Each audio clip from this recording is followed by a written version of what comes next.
Ladies and gentlemen, we welcome you to episode number 68 of the Primetime Rundown right here on the Eastern Observer. I'm Joey Jarzynka alongside my man Rob DeLuca. A little bit of a different look here since it is the two of us. But Rob, good to see you, sir. And Ian Schraier is on assignment tonight. He's doing other things. Mike Szabo is over at in Queens doing some Belson Stadium stuff for men's soccer at St. John's. And it's just you two. It's just us two, rather. And Jesse Granger, of course, he'll be joining us in a few moments. DeLuca, how are things with you? Oh, things are great. You know, it's another Friday evening. You can't have it any other way. It's a phenomenal show for us tonight. And honestly, I kind of dig the way our nameplates are like this with just the two of us. And honestly, did the show get more handsome?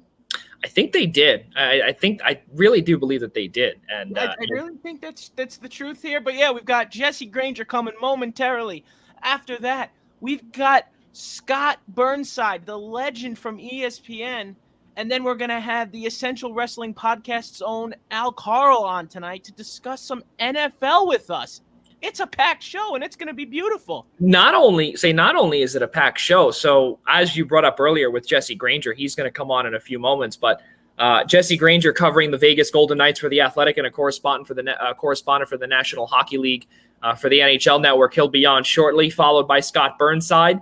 He's now a freelance podcaster, as DeLuca brought up earlier, formerly at ESPN, the Dallas Stars, as well as The Athletic. And then, of course, we are going to be starting our crossover schedule with Al Carl and the Essential Wrestling Podcast, where obviously we start off a little survivor pool where we kind of, come up with some pick'ems and try and figure out who's going to get some wins and victories and whatnot. And he should be on around like 8:15-ish. But it's going to be a really good show tonight, DeLuca. And Joey, if I may, is it bad that we continuously keep everybody except for you seem to do well last week, but overall we're all losing to a bunch of people that talk about wrestling for the most part in their lives? So it's really crazy to see how bad some of my picks were, how bad some of the few other picks were. It's just been an absolute disaster. I mean, hey, you had the faith in Joe Burrow, and he let you down. It's as simple as that.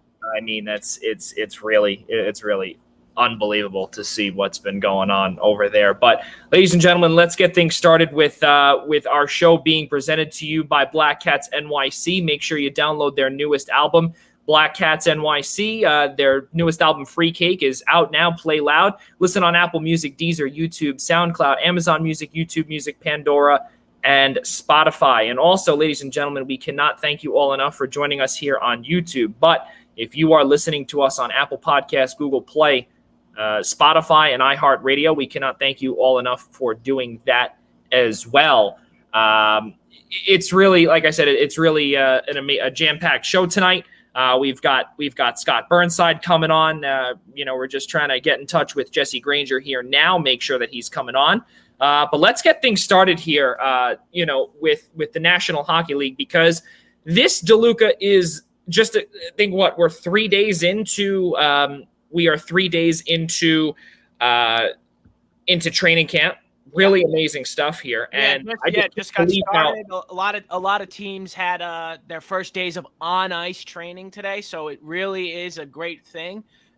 And a lot of the teams out west in the Pacific Division really got themselves going. And you know what? Speaking of the Pacific Division, we have, I think, maybe the perfect guest to help us out here. And I would say so.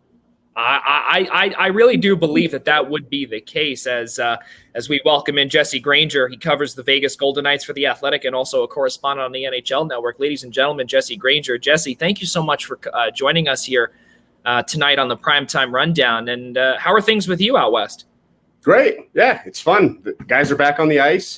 Just got done with the second day of training camp today. They're scrimmaging each other, obviously not as close to real games, but it's good to have actual hockey being played in front of us. Also, getting to do in-person interviews.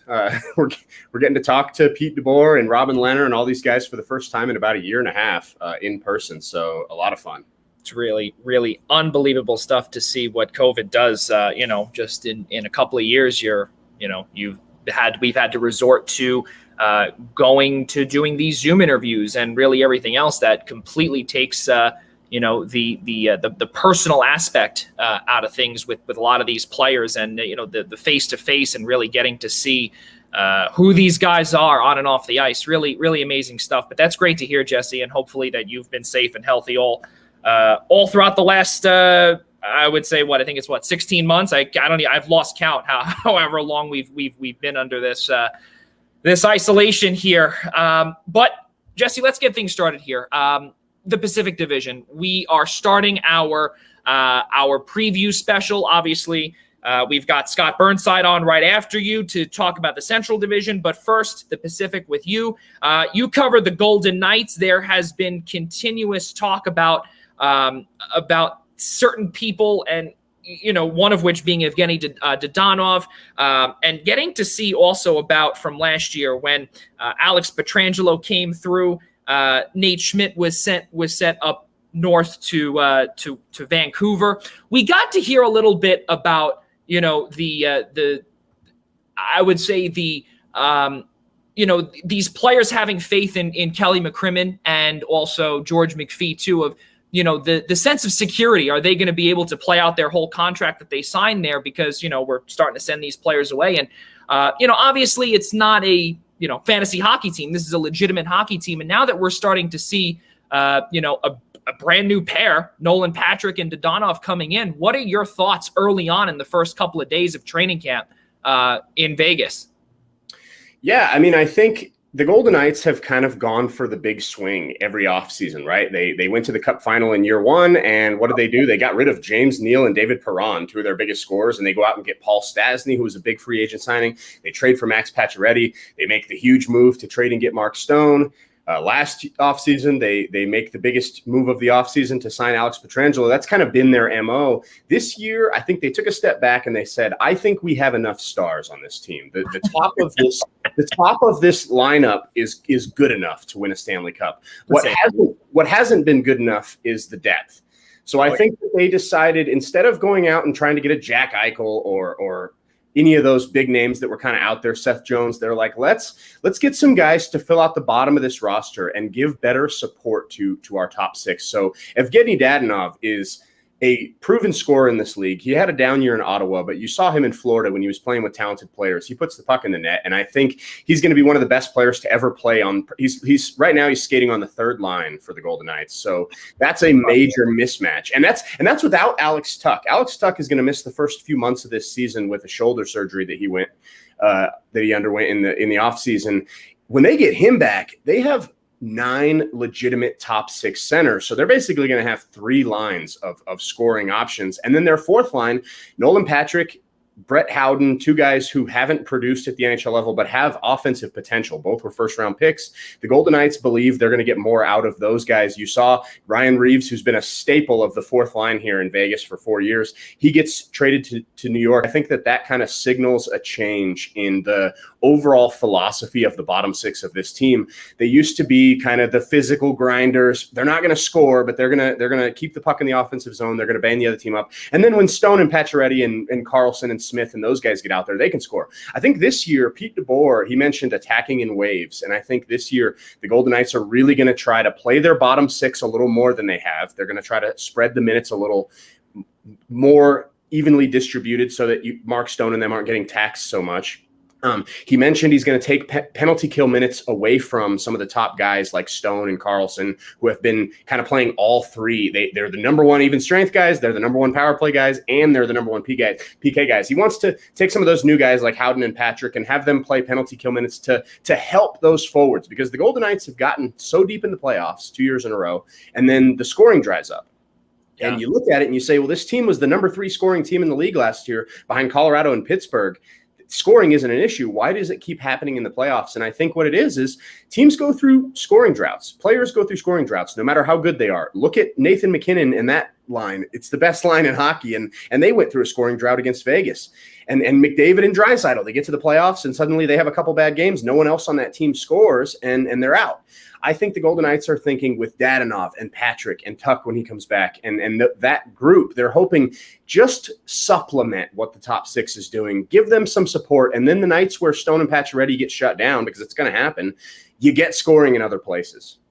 Now, something that we've gotten to hear a lot of the offseason all the way up till now, and I'm sure you're still hearing it out in Vegas as well, is that the Golden Knights are really missing that 1C, that number one center. And William Karlsson, I don't want to call him a flash in the pan because he hasn't been obviously the superstar that they thought that he was going to be after year one, but he's been relatively consistent since then. What are your thoughts on that 1C question mark for this Golden Knights team? What happens there? Yeah, I mean, that's been the hardest position to fill for an expansion team because centers are the most valuable position. Teams didn't expose them in the expansion draft. Right. The only way to get an elite 1C is to draft them high. And the Golden Knights haven't picked high. I mean, they've had one pick in the top 10 in franchise history, and that was Cody Glass, and he didn't work out. They ended up shipping him to Nashville this offseason. They're hoping Nolan Patrick can become what people thought he was. I think right now they're sticking with Chandler Stevenson at 1C. And when I say that, he's not the best center on the team. William Karlsson is far and away, obviously, the best center on this team. But he won't play on the top line with Stone and Pacioretty because Smith, and Marchessault, they're three players that are greater than the sum of their parts, right? When you break those three up and you play them with other players, they aren't the same guys. But when they play together as a unit, they're one of the better second lines in hockey. I think they were top 20 in the league last year, overall lines. So they are a very good second line, but you can't split Karlsson up from those guys. So you end up not playing your top center, your best center on your top line. And for them, it's Chandler Stevenson. I think that they like the fit between Pacioretty and Stone. Pacioretty and Stone are two big, heavy players who don't necessarily skate that well, but they're really skilled with the puck. Yeah. The biggest issue they have is creating space because guys can fly around them. You put a player as fast as Stevenson, he's probably the fastest skater on the team, him or Tuck.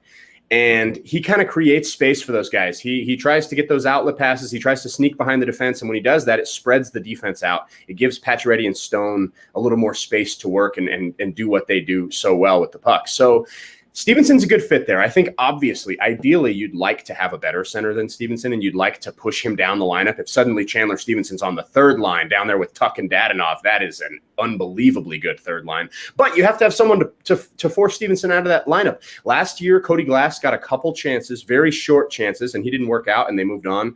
I wouldn't be surprised if Nolan Patrick gets a look. I don't expect him to start between Stone and Pacioretty on the top line, but right now he's skating on the third line between Dadonov and Matthias Janmark. Yeah. But whether it's an injury to Stevenson or a really good stretch by Nolan Patrick, if he's on fire, I expect at some point this season he may get a chance to play between Stone and Pacioretty. And if he does, and he suddenly becomes that guy who Philadelphia thought he could be when they drafted him second overall, it makes the Golden Knights center depth all of a sudden look a lot different. Well, and you know what? It's almost low risk, high reward on a nice signing there from Nolan Patrick. DeLuca, let's go to Seattle quickly because why not? Let's go from all the way to the top of the division all the way down to the bottom. DeLuca, take it away. Yeah, sure. Jesse, again, thank you for coming on here. Let's talk a little bit about the brand new team coming into the National Hockey League for the first time in the Seattle Kraken. And everyone kind of seemed to have the same reaction to that expansion draft. And it was more or less, what is the angle that the Kraken are trying to pursue? Because it seems like they left a lot of key players on the board there that they really could have taken to cement themselves like the Vegas Golden Knights did in their expansion draft to make themselves a contender right away. And it seems like Seattle went a completely different route. You leave guys like Carey Price on the board. You're leaving guys like a depth guy like Josh Bailey on the board. It's just a lot of interesting decisions that the Kraken went with. And right now you're looking at a top line of Jaden Schwartz, Jordan Eberle, and essentially, I would think someone like I would guess Jared McCann to center them, but it's really hard to say. What do you see in this Kraken team in year one? Yeah, so covering the first expansion team and remembering what the months after the initial expansion draft were like, I am not going to say that team is going to be bad, because I have learned my lesson. we all have. But what I will say, and I've said, I don't think Seattle did as well in the expansion draft as Vegas did. And I think it's partially because GMs learned from their experience with Vegas, and Seattle, it was harder for them.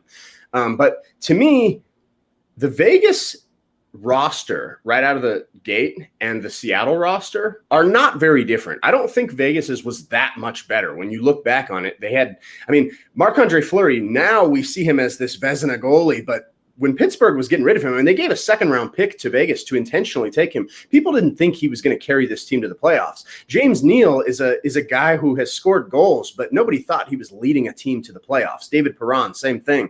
So the rosters to me are similar. To me, the difference is Vegas got a similar roster to what Seattle had, but they had 3 extra first-round picks, a couple second-round picks. They had Shea Theodore and Alex Tuck, who were prospects at the time. They punted on a lot of guys in order to stock up for the future. And then they got lucky and hit on some guys like William Karlsson and Eric Holla and McNabb, and guys that people didn't expect to be as good as they were, but they weren't trying to build the best team possible. They were trying to gain future assets. Seattle also wasn't trying to build the best team possible. Otherwise, they would have taken all those guys, like you said, Tarasenko and all these guys that were available.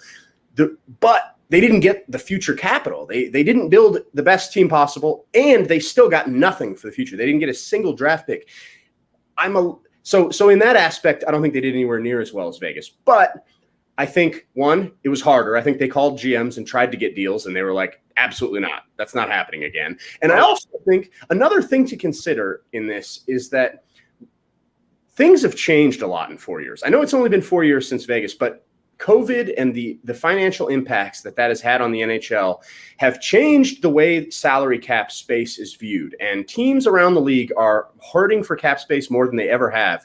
And I think salary cap space is more valuable now than it was 4 years ago. So Vegas was taking on terrible contracts, right? Clayton Stoner, David Clarkson's contract, which was Kyle Grabowski as well from out here on Long Island too. Right. So they took a bunch of terrible contracts, eating that cap space just for draft picks. Whereas now Seattle didn't want to do that. They did not want bad contracts. They have no bad contracts on that team, other than you could argue the ones that they signed, like the Dreger contract. You could argue is a little big, but they signed that deal. They didn't take it on. So I think cap space is more valuable than it was back then. Draft picks are less valuable than they were back then. So Seattle decided we're choosing we're choosing cap space over assets. So Seattle has a ton of cap space, and that's a valuable thing nowadays. So I think there are layers to it. Yeah. Now, in terms of Seattle, we continue to hear, many critics say, well, the Pacific Division is really the weakest division in the National Hockey League now. The Golden Knights, it's a complete runaway. But then you also have the LA Kings. You've got you got the Sharks on the bottom. You've got an up-and-coming Ducks team in the next few years. Now you add Seattle to the mix. You've got Edmonton there. You've got Calgary there. Do you agree with all of that, Jesse, when you hear that the Pacific Division is really the weakest one in the league? Yeah. I think the Pacific's the weakest division in the league by a pretty wide margin. Okay. We just needed your confirmation on that one. Well, this is hockey, right? And things don't always happen. This sport, more than any other sport, is there bounces happen here or there. Teams get hot early in the season. Suddenly they feel differently about themselves. A team like Vancouver, I look at Vancouver, and 2 years ago when they played the Golden Knights in the playoffs up in the bubble, and they brought Vegas to 7 games, and they've got all these young players, Quinn Hughes and Elias Pettersson, and the future was bright for that team, and it looked like, man, they're on their way up. Like, this is going to be a problem for the Golden Knights in the Pacific Division for years to come. Then last year they were terrible, and it was just an awful season. They were bad in a North Division that wasn't all that competitive. I think they were hit hardest by COVID. Obviously, we know that. I think things are like, that's a team that I could see if they start well, suddenly that young group of players, they start playing well, and suddenly they don't look like the team they did last year. So I do think, and like the Ducks and Kings, I don't know if they're ready yet. I think that in 2 or 3 years, those two are going to be a handful because they've got so many prospects and they've really built up their pipeline really well. But I don't think they're going to compete this year. Calgary, I'm not sure what they're doing. I think they're going to get good goaltending from Markstrom. I don't know if Calgary is ready, but I do think that this division is Vegas's to lose. I mean, last year they were competing with Colorado and Minnesota and St. Louis. And all 3 of them are gone now, and they're replaced by 3 Canadian teams that weren't very good last year. So I think this division, the Golden Knights should cruise through this division, but things don't always go the way you expect in hockey. And like I said, I think there are some teams. Edmonton's another one. You can never sleep on a team with the 2 best players in the world, arguably. So and I think those teams, if they can start well early in the season, things can go right for them. If Edmonton starts off poorly, it's probably going to end really, really ugly. Like hockey's funny that way. Now, I want to circle back to Vegas before we get to your picks, before we close out our time here on the show. Jesse, we got to see Alec Martinez. He re-signed in Vegas. Talk about the depth that Vegas has on that blue line. Do you feel that it's a lot? Do you feel that they really are secure there? If one man goes down, who can take over? I think they're really solid if one guy goes down. They've got 7 NHL defensemen on this team, and they got rid of Nick Holden. They traded Nick Holden in the offseason. Yep. He was their 7th guy last year. But I think part of the reason they did that was salary cap, but the other part was a really strong confidence in Dylan Coghlan, who he was an undrafted player out of – he came to camp here, got signed. He wasn't drafted, but he's really developed quickly. People in the organization tell me he's got the hardest shot of any player in the organization, even on the NHL club. He's played mostly in the AHL. Last year, they got stuck in a crazy salary cap situation where they couldn't call guys up and they didn't have enough forwards. So Dylan Coghlan had to play forward. And he actually played forward more than he played defenseman last year. And that was a tough situation. He didn't look great as a forward because he hadn't played that position since he was like 8 years old. But the team has a lot of confidence in him. He's looked really good in these first 2 days of camp. He moves well. He's a guy who can fill in on the power play if you have to. They don't want him there. Trey Theodore and Pietrangelo and Martinez are the power play guys, but he can fill in if one of those guys were to go out. So I think they are very confident with 7 defensemen. Now, this is hockey. These guys are blocking shots. Martinez blocks more than anyone. If they're if 2 defensemen go down, that's when they're going to have to start using some of that youth. They've got some rookies who haven't played in the NHL. Caden Korzak was a 2nd-round pick. He's looked good. They have some guys who are really young who could step in, but that's an unknown. You don't know what you have in those guys. But yeah, I think they love Zach Whitecloud's development. He's a bottom pair guy, but I think he's ready for minutes. They're trying to find ways to get him on the ice more. Obviously, Pietrangelo, Theodore, Martinez, and McNabb are super solid. So I think their defense depth is good. It's not great, but it's good. DeLuca, let's close this one out. All right. Well, Jesse, we were so happy that you could come on, and I started this little, rapid, pick 'em how things are going to go during our NFL preview segment. So I'm bringing it over to the NHL, and I'm going to ask Scott Burnside about the Central Division when he comes on a little later. So 1 to 8, how do you see this division stacking out? And then of the 3 to 5 potential teams, 3 minimum, potential of 5 playoff teams that could come out of the Pacific Division, do you see any of them really doing any damage? All right, let me 1 through 8. I've got to pull it up to where I've got them all there. I think the Golden Knights are the only team in this division that I would pick to threaten a deep run in the playoffs. Like I said, I'm high on Vancouver. I think Vancouver with the right start and if the things go right for that team, I think they can be really good. I'm going to pick Vancouver to finish 2nd in this division. So I'll go Vegas first, Vancouver 2nd, and that's probably not what most people have. I'll go Edmonton 3rd. Okay. And then, oh man, let's go Seattle 4. I think Seattle's going to be they're not going to be the Golden Knights. That's a once in a million thing. Like, we're never going to see that again, an expansion to do what they did. But I think Seattle's going to be better than people think. I think let's go Calgary after that. And then the Kings will be better than a year ago. Ducks and then Sharks in last place. The Sharks, I just don't trust that team. I think they've got a lot of talent. They just have not been the same since Couture left since Pavelski left. And I just don't trust them. So I'll put them in last. Yeah. And Jesse, number 4, Seattle 4, you said. Wild card or no? No. To be honest, this division's barely. They probably don't even deserve to get 3 teams. I think the Central and then like Scotty can tell you, I think the Central should get all the playoffs. I think it should be Vegas and then the Central. Well, Jesse, just before you go, Matt Steffiero has a question for you. Who is your favorite to win the Cup? It's a good question. I picked Tampa last year and because they're so good, and I want to pick them again this year, but they lost a lot. Tyler Johnson suddenly gone. That team is not the same. So I think Colorado's trending in the right direction, and they remind me of Tampa Bay before Tampa Bay won the Cup because they're so talented. They're the team everyone picks, right? Like Tampa Bay for the last 5 years, they've been the team everyone picks, and then they couldn't get it done in the playoffs, and they would lose to teams that are clearly worse than them. Colorado has had some of that in the last couple of years. I think Vegas was an equal opponent to them. But if I had to pick a favorite to win the Cup, I think Colorado. Okay, well, ladies and gentlemen, Jesse Granger, correspondent for the NHL Network and also covers the Vegas Golden Knights for The Athletic. Jesse, thank you so much for taking time out of your Friday afternoon where you are on the West Coast. We really appreciate you coming on, man. Thanks for having me, guys. Absolutely. We look forward to having you back on in the future for sure. Ladies and gentlemen, Jesse Granger, we really appreciate him coming on here. But now, ladies and gentlemen, because of the error last week, there was some power issues where I was. We had to move episode 68 to tonight. Now we're going to double up on our NHL preview. They think I'm the one with the power issues. That is fair. Well, especially this darkness behind that is definitely true. But Jesse was supposed to come on last week, so we had to rain check that one. No pun intended. Could not be more thankful that he came back on again.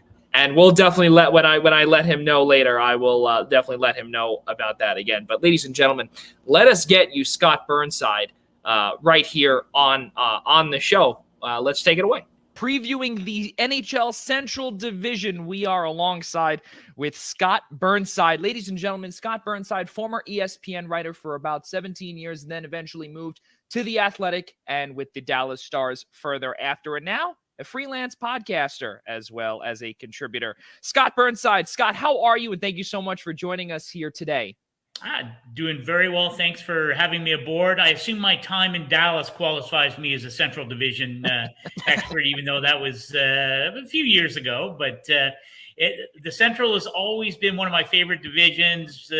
Always lots of news, always lots of intrigue in the Central. And I don't think it's any different this year, but looking forward to it. Thanks for having me aboard. Scott, it's really wild because just early on before our show tonight, we were discussing, Rob and myself, we were talking about how every NHL offseason, there's always so much to talk about, whether it be the Central, the Pacific, the Atlantic, the Metro, whatever it may be.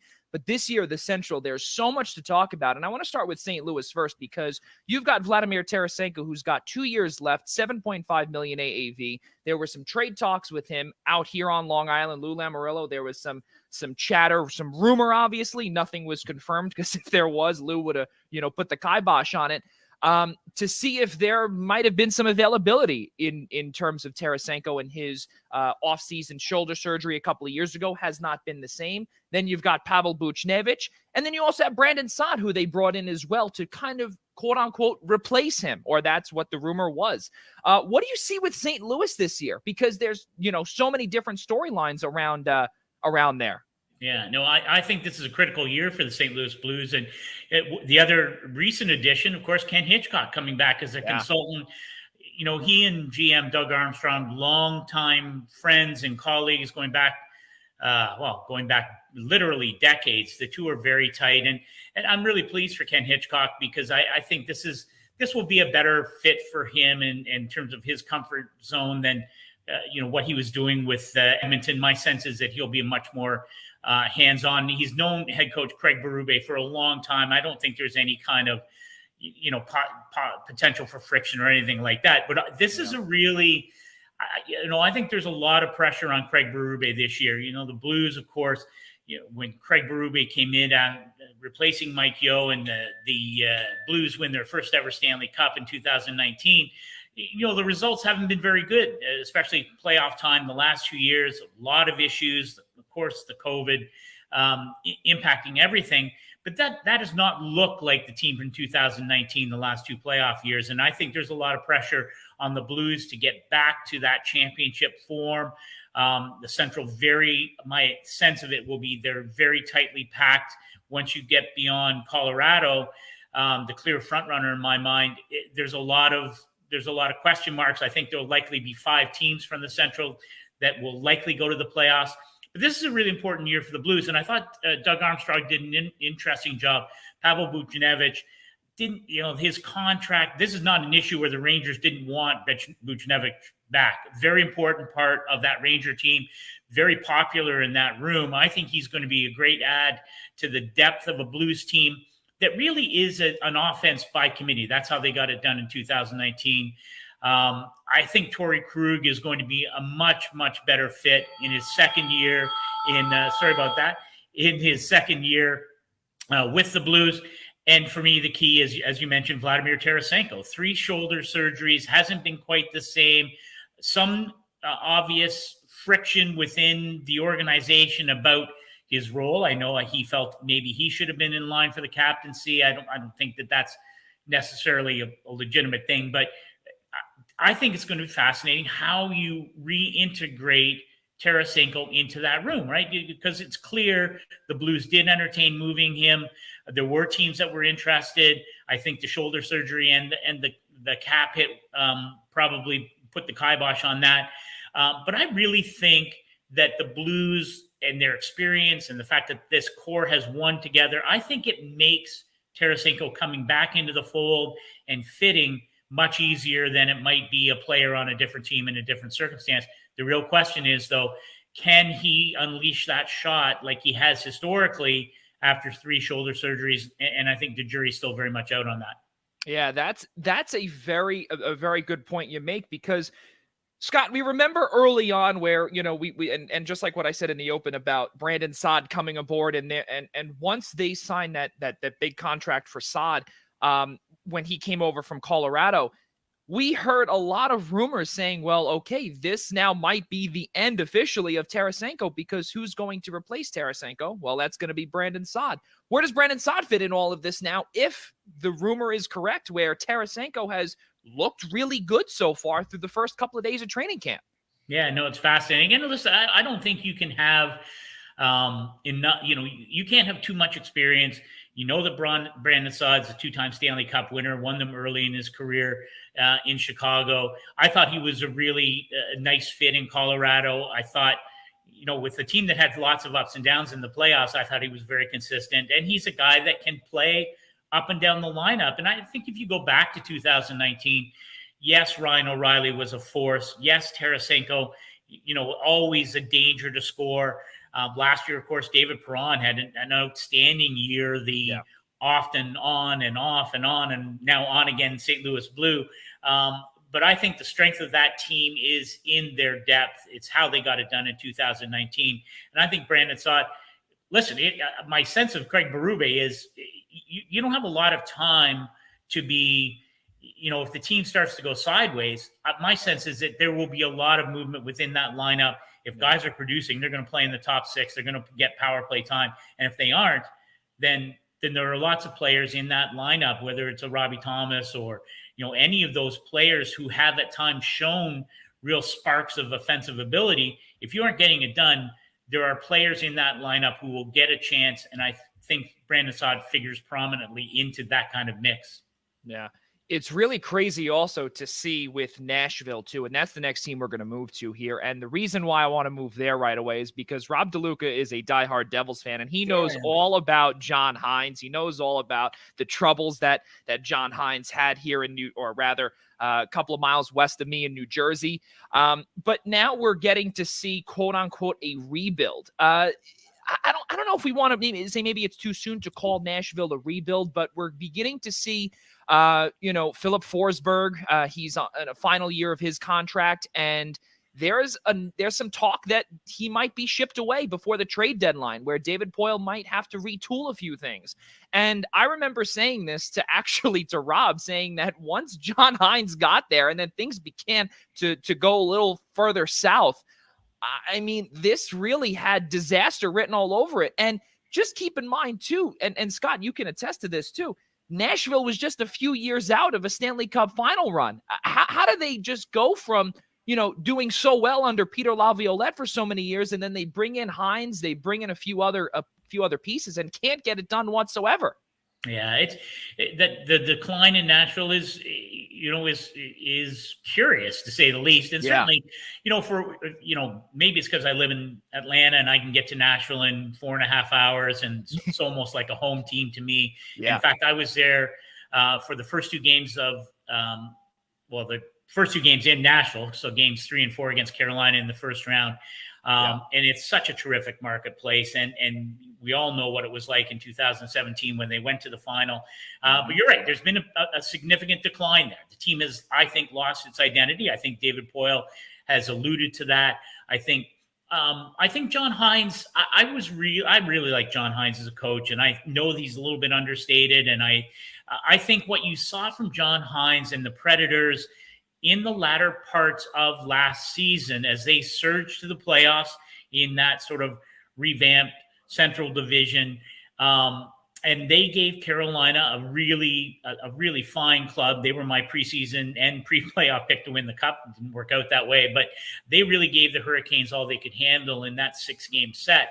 And I think that is what John Hines wants the team to be like. I thought their identity is a hardworking, blue-collar, more gritty, hard-to-play against team. I think we saw that during the stretch run and through a lot of that series against Carolina. And it's easy to throw guys under the bus, but it's when in a flat cap world, your guys Ryan Johansson and Matt Duchene, both highly lauded, talented centers, have simply not done what they need to do, and especially vis-a-vis what they're paid against the cap. It has not been what the Predators signed on for and what they need to remain competitive.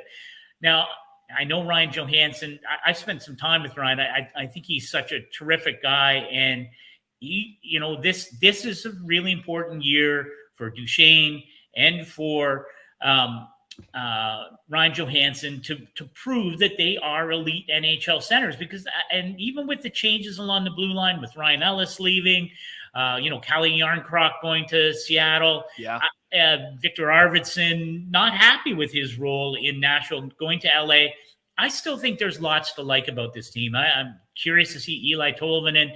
I thought showed flashes last year, had some injuries, but there are a number of players on that Nashville team who I think are going to challenge the older players. Again, not unlike Craig Berube, John Hines has to get this team in the playoffs, and he will go with who's going. And if that means reduced ice time and reduced roles for Ryan Johansson and Matt Duchene, and we saw this happen at times during the latter part of the season in the playoffs, that's what's going to happen. But the biggest question for me now is what happens with Philip Forsberg. He's their most important player.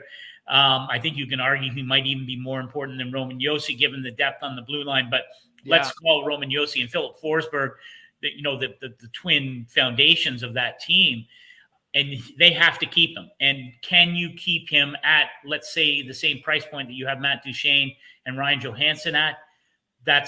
You're talking pretty top heavy in a flat cap world. So a lot of challenges for John Hines to keep that team competitive, and a lot of challenges for GM David Poile in how he handles, this contract year for Philip Forsberg. We do know historically that David Poile almost always will move a player rather than lose him without returning any assets as a free agent. So that's something to keep an eye on as the season moves along. I think this is a team that should be right in the mix for a playoff spot once again. Now, let me ask you this just before, because I want to get to Rob DeLuca here, because he's been quiet this whole time. Scott, for you, when you saw Ryan Ellis get shipped off to Philadelphia, did that catch you by surprise, or did you expect a move like that, or especially that significant, coming from David Poile? Well, I just think they had so much. They had so much. It's a good problem to have, but with that defensive lineup and so much discussion about Matthias Ekholm perhaps being moved before the trade deadline last year, and I thought the return for Ryan Ellis was fine, and I think what it does is you have to make some hard choices given the flat cap situation. I know when Ryan Ellis signed his big extension, and when it came time to name a new captain in Nashville, it really came down to Roman Josi and Ryan Ellis. That's how important Ryan Ellis has been to that team. I think he's a good fit in Philly. I think that's going to work out fine. I'm not sure Ryan Ellis has been quite the same since he took the Corey Perry elbow in the head early in the Winter Classic against Dallas. It was a cheap shot.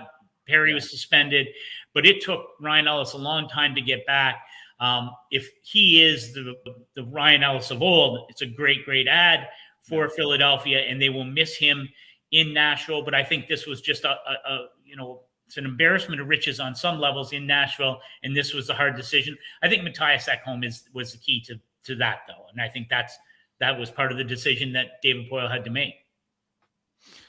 Yes, Scott. So let's keep it going with Nashville here. Let's hypothetically say, as you said, you think they'll be in the mix for the playoff spot. I agree with you.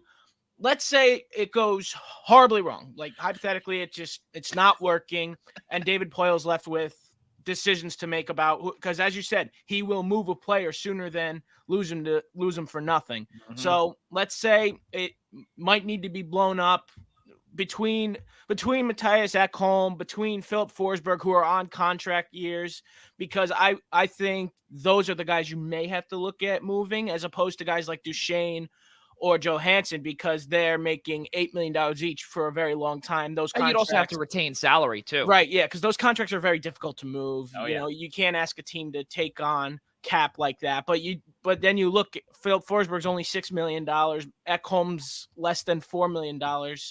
Where would you have to see David Poile go to kind of make changes? Because like we've seen in New Jersey, it's been as a Devils fan, I've seen a lot of sell of players I didn't want to see sold, but didn't have a lot of choice because they're not making that much and we needed the draft stock. So what would be the route he would have to try to do?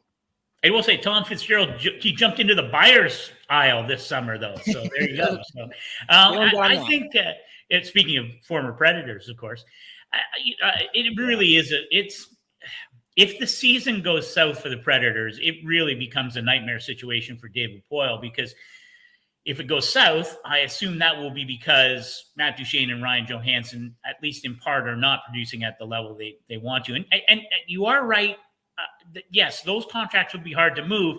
But honestly, I don't think you can ever say never in this NHL. I mean, Oliver Ekman-Larsson goes to Vancouver this past offseason. And if you looked at that contract, now Arizona had to take back some baggage of their own to move that contract. But if you looked at that contract, you say, no way a team is taking Oliver Ekman-Larsson with what was left on his deal and given the current state of his game. So, could you find a taker for Duchene or Ryan Johansson? Listen, there's always going to be a market on some level for elite centers, and there will always be teams.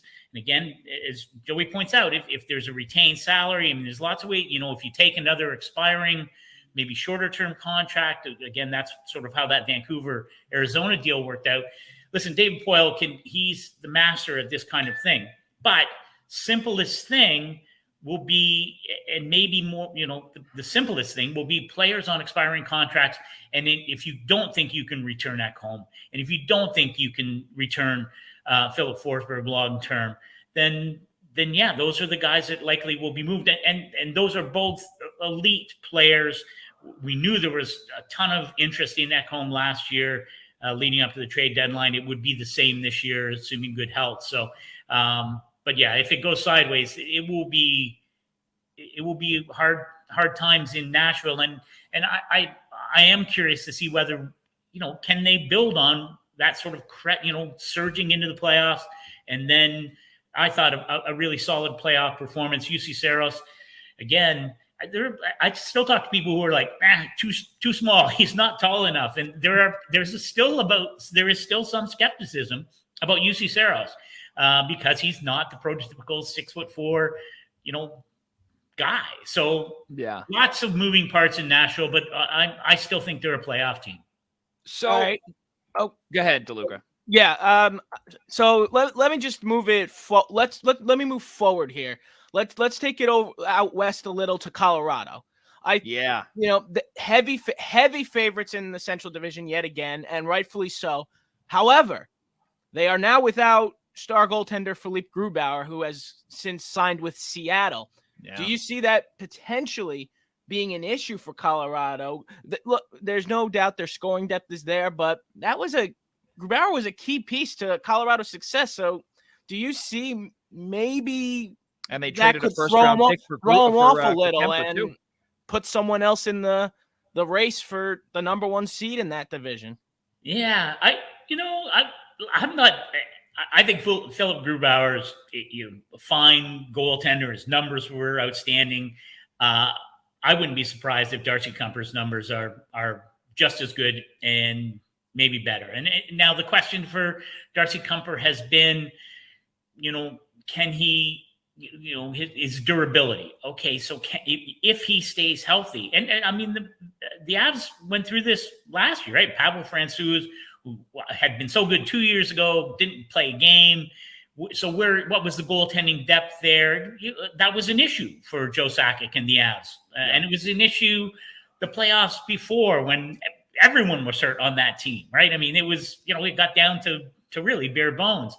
So sometimes you can't plan enough. I mean, sometimes you only have the depth that you can have, sort of thing. And the Avs have been tested in that way. I like Darcy Kuemper a lot. I know he's worked so hard to regain his form, and people, teams really liked him. Edmonton loved Darcy Kuemper, would love to have had him. So I think Darcy Kuemper is going to be more than okay in Colorado as long as he stays healthy, which I guess you can say about every elite NHL player. The question for me is, this is a team. Nathan McKinnon, I just love he's so refreshingly honest, and I don't know what form it was in, postseason interviews or whatever it was, but basically all the time he's been in Denver, as good as that team has been the last 2 or 3 years, they have very little to show for it, and really let a series against Vegas get away from them. Vegas shut them down, and what they shut down was the strength of that team, right? That the big guys were negated in that series. A lot of the offense, when it came from the back end and the depth scoring for the Avs. And I think that has to be troubling. And I think if they play with a chip on their shoulder, they should be the cream of the Central Division. First place should be a lock for them. And I think they will play with that urgency. This, again, we talk about coaches on the hot seat. This is an important season for Jared Bednar, right? I mean, came out of nowhere, really, took that team from rock bottom to, approaching the pinnacle. Well, okay, now, what are you? Are you just a contender on paper, or do you have the goods? I think a healthy Eric Johnson is really important for that team. They miss that guy on the ice, and they miss him in that room. He's such, man, he can play on my team any day. And so I think they missed him a lot. They're going to miss Ryan Graves. It's Graves in New Jersey, right? Yeah. So, this is a team that got pushed around a little bit. We'll have to see. But they're still a fine team. And to me, along with Vegas, are the cream of the Western Conference. Yeah, you're 100% right. And now I want to move to the next team here in Arizona, just because, for the hell of it, right, Scott? And we you spoke about earlier about Oliver Ekman-Larsson earlier going to Vancouver. And then you also discussed too about how, they would move OEL, and only retain $750,000 or $950 or whatever it was for the remainder of that contract. And we know that obviously they're probably going to be, if I was a betting man, dead last in the division, no questions asked. They had a complete fire sale. They brought in Andrew Ladd, Louis Eriksson, and you want to talk about also a deal that you couldn't believe get done. My jaw, Scott, nearly dropped when Lou Lamoriello made that deal for literally nothing to ship Andrew Ladd a conditional third and a second-round pick for literally nothing in return. No one ever thought out here that that would have happened. And there's also the arena issue as well, that they could be moving to Tempe. They put a brand new $1.7 billion idea together for the city of Tempe. Xavier Gutierrez, when he took over, the first minority owner in the National Hockey League, phenomenal stuff. But on the ice and the performance there, it's been a legitimate disaster. What are your thoughts with Arizona as we head into 2021? I was looking to see how many draft picks they have in the first 2 rounds next June or next whatever date the draft is in Montreal next offseason. Yeah, it seems like 100, but it's 8 in the first and second round. So yeah, no, I don't know what it's going to look like in Arizona this year. It's not going to be pretty. The worst part for Arizona is, for me, the Pacific is by far the weakest division in the NHL. There's a lot of teams that are in transition or turmoil, or there's a lot of uncertainty there. So at least if you stayed in the Pacific, you might have a fighting chance to stick around and play some meaningful games. But in the Central, it's going to be so hard for that team, and they have moved away from, we talked about Oliver Ekman-Larsson, Darcy Kumper. There's one of my favorite players that went in that deal to Vancouver, Connor Garland. Anyway, the bottom line is that Bill Armstrong is going scorched earth. Took over as GM.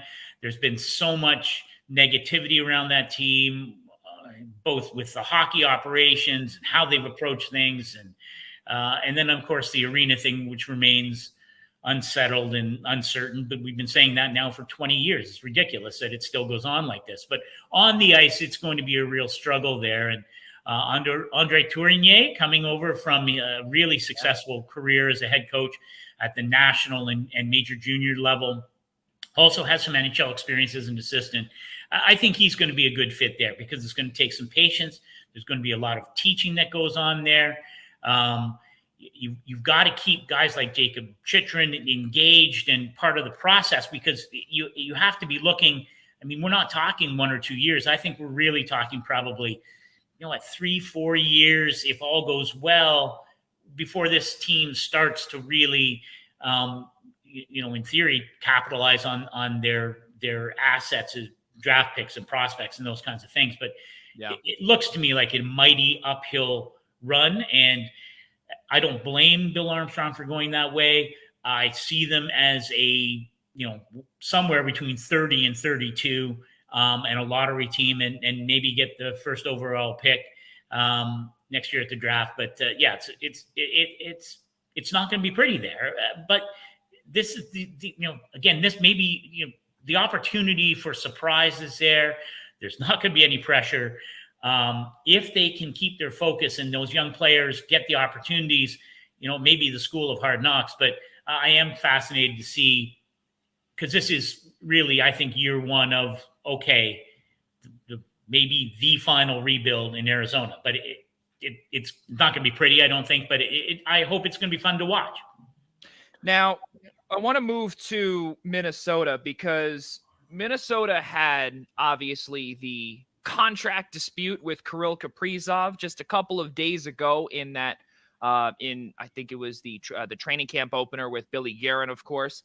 And Kaprizov, he did say, he's like, well, I think someone asked him, is he actually going to play in the KHL? And he said, quote unquote, no shot. Now he's making $9 million times 5. And in a couple of years also, Minnesota is going to have $14 million on the dead cap because of the buyouts of Ryan Suter and Zach Parise.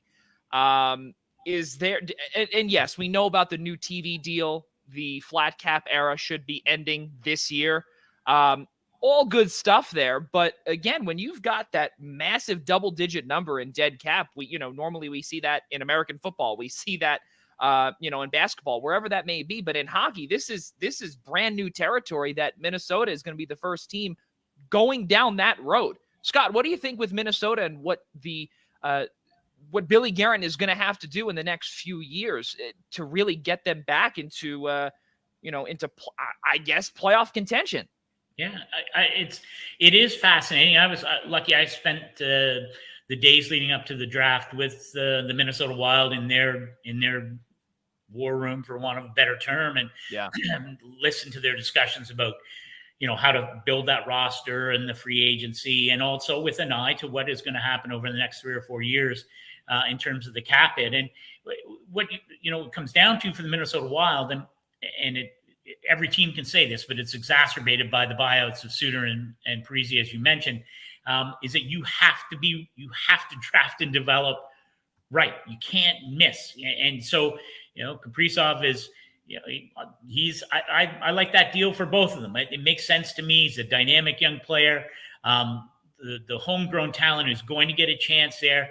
And I have all kinds of time for Bill Guerin. And frankly, you don't make those kinds of moves without ownership's blessing. I mean, it was Craig Leopold who was determined to bring both Zach Parise and Ryan Suter into the fold, the 14-year deals, all that happened long before Bill Guerin was the GM. But ownership standing behind management, who said that they believed that it was important to change the culture in that room, and that even though there was going to be considerable cap pain made with these kinds of decisions, that ownership was behind it. Yeah, it puts a lot of pressure on Dean Evison and the coaching staff. It puts a lot of pressure on those kids, Eric Sinek, all those kids who will now take another step forward in terms of the depth chart, in terms of the responsibilities, and also being mentors and leaders for that group that will have to come quickly behind them. I still like, I like the way I like the defense is still, it's still a very solid, potentially dynamic blue line. They're going to have to get it done with lots of people up front. Kaprizov's going to have to answer the bell after 55 games, a lot of pressure on a young man, but I think he's the kind of guy who delivers that. I think they're a team that will be in the mix for a playoff spot as well. It's going to be crowded, but I think the Wild are going to be there. We saw them last season. Again, a team that never quit, a lot of young players really stepping forward. So I don't see it's going to be that much different. Makes it different. It's going to be a difficult 2 or 3 year period though. But if you draft and develop properly, maybe it's less painful than people expect. DeLuca, take it away. Yeah. So let's look at Minnesota here. And besides Kaprizov, obviously, Scott, who would you say is the big X factor? Like it could really, if this one player has an amazing season, it could really propel Minnesota to that level that they want to be at, maybe even sooner than expected. Yeah. Well, I think there are a number of them. I'm really curious about Kevin Fiala. There's been so much yin and yang to his game. And again, when you talk about the change in culture there, and you talk about young players who are going to not just have to produce, but have to step into leadership roles and become mentors. I mean, that's the whole, we talk about culture in kind of a throwaway line, you have to change it or it has to exist. I think Kevin Fiala is an important part of that change. And we'll see if he can respond to that kind of pressure, because he is a key. He's shown certainly in stretches that he has all kinds of offensive tools and can be an everyday top six player and your first power play guy. But he's got to do it not just for 40 games or 50 games. This is an 82 game test for Kevin Fiala. So I'm interested to see how he responds. Now, go ahead, DeLuca. Yeah, no, that's fine, Joey. I just think that I agree with Scott completely there. Yeah. I think especially when it's an arbitration RFA contract year for a guy like Fiala. So you that's definitely someone you would want to look at, because are they going to get the big bucks now? And are they going to get the long-term protection that these players love to get when it comes time to turn 26? Right. And he also had problems in Nashville, too. We have to keep that in mind, too, where, they made that swap with Mikhail Granlund as well. And then Granlund eventually cashed in. So we'll see what Fiala can do out in Nashville. Up in Minnesota. But I mean, hey, listen, his first couple of years, I think it was 2 years ago, it was the COVID year. He did phenomenally. And, now speaking of actually the COVID year, Scott, I want to go into Dallas because you're very familiar with them. We speak about, at one point they were Stanley Cup finalists against Tampa. And in the bubble, this is a team that last year they dealt with so many injuries. They signed Joe Pavelski a few years ago. I can't believe we're already saying this, but he's in his contract year.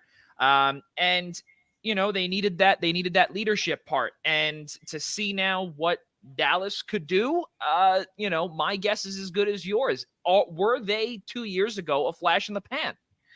Yeah, this is an interesting campaign for the Dallas Stars. And I think you're absolutely right, Joey, that the Stars never quite got over the early COVID outbreak in the team. Their schedule was murderous. I